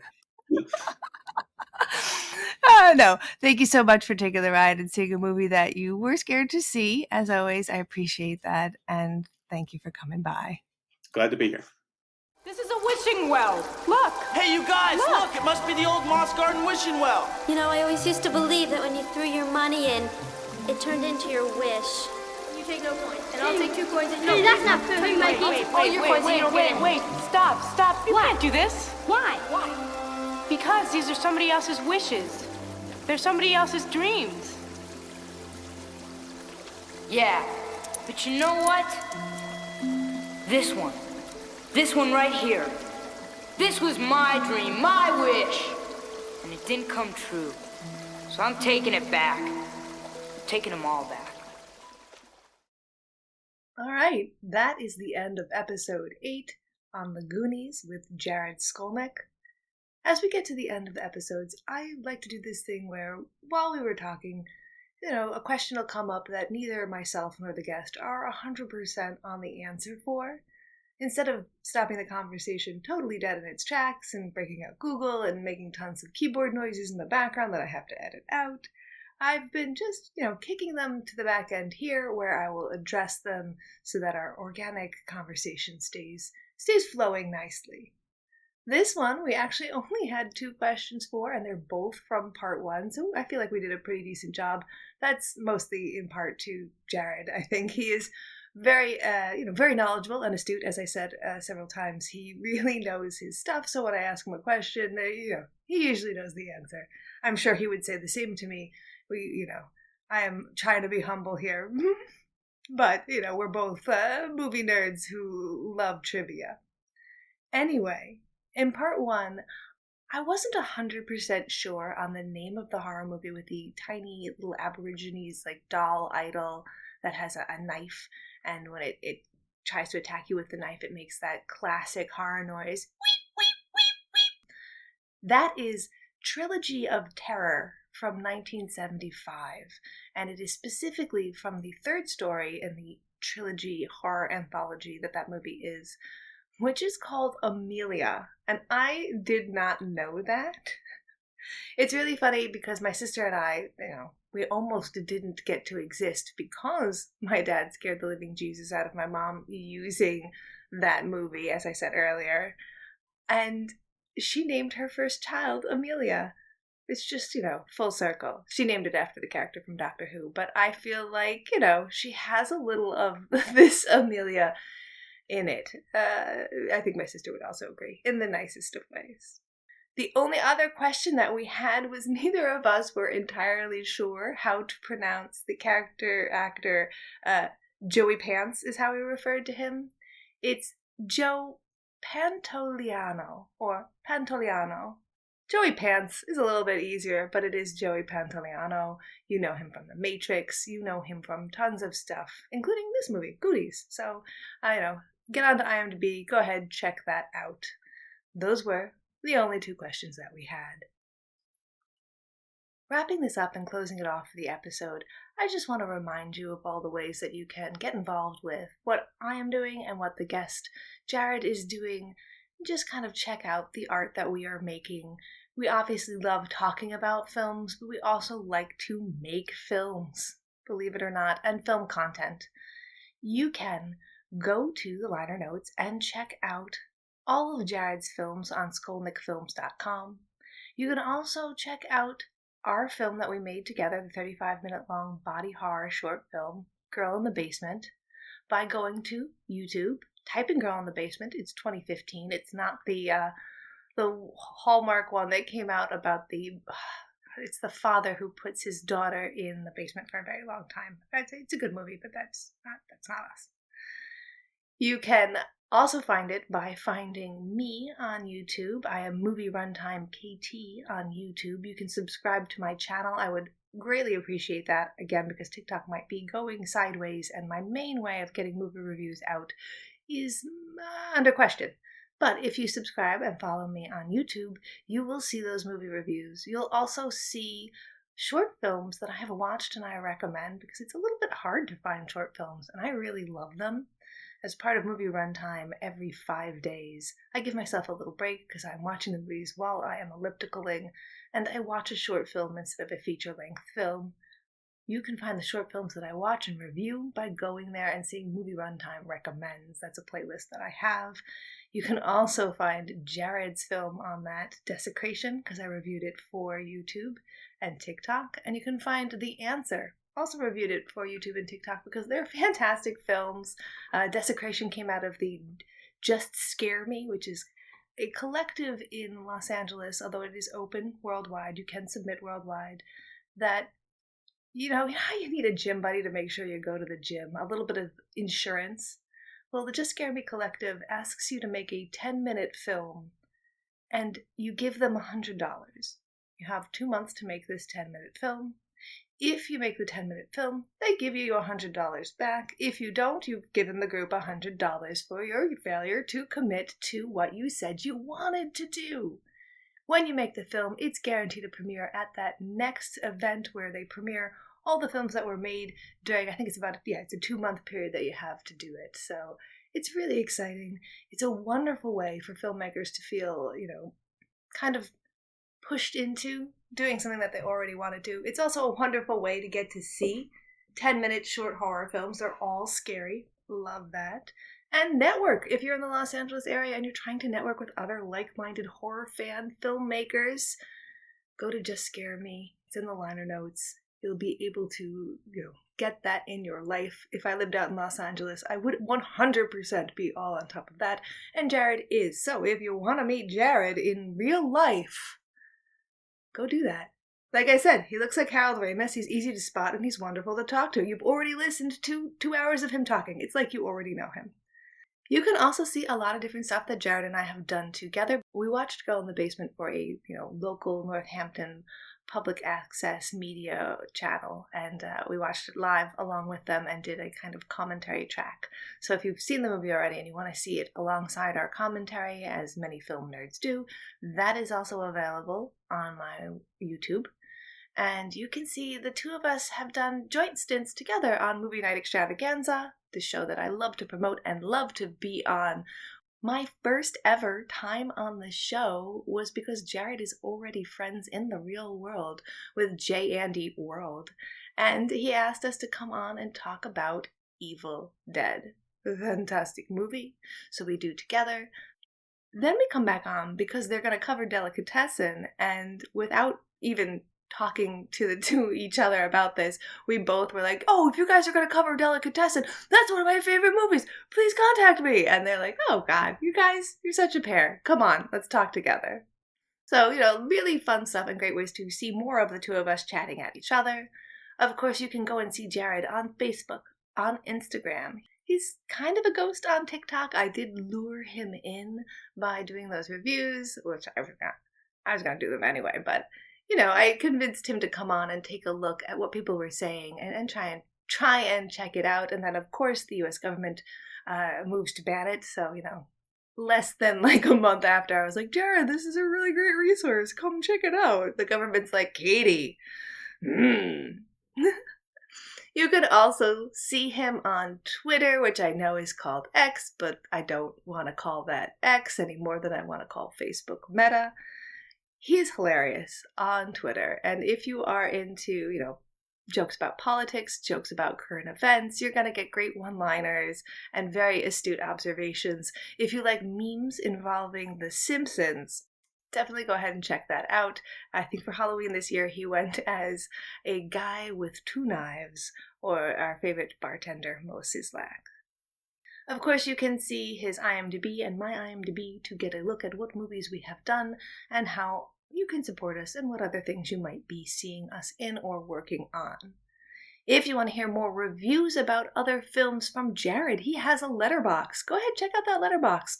Like I said, he is a very good one-liner, so his letterbox one-liner reviews are very funny. He's also a great resource for breaking down the films, recommending films you may not have heard of, and he does include in the review how he saw it, so you can either see it through the same streaming service, which he'll note there, or if he saw it theatrically, which, it's the little things that matter on Letterboxd, in my opinion. And finally, of course, he is a friend of the Opinions May Vary podcast as well, just like myself, just like Brett. That's the podcast that Alex Squires does, and he's got several episodes that he himself has been on. We went on together to talk about Girl in the Basement, obviously, back in 2015 when that was coming out.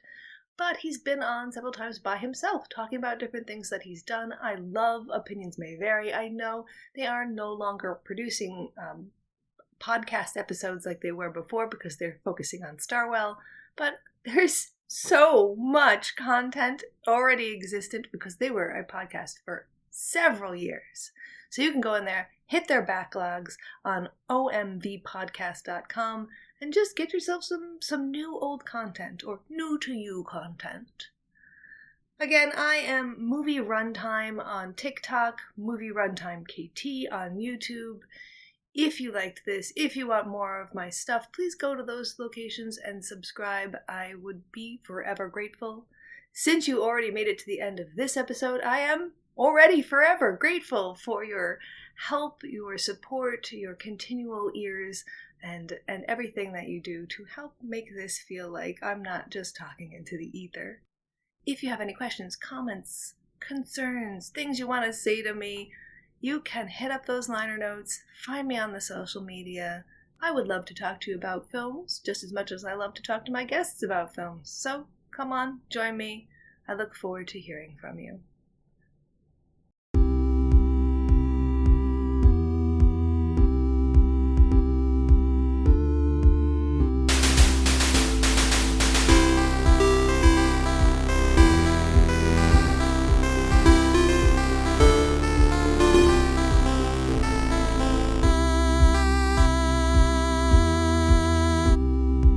This has been What If I Don't Like It with your host, Katie Baldessaro. See you later, Space Cowboy.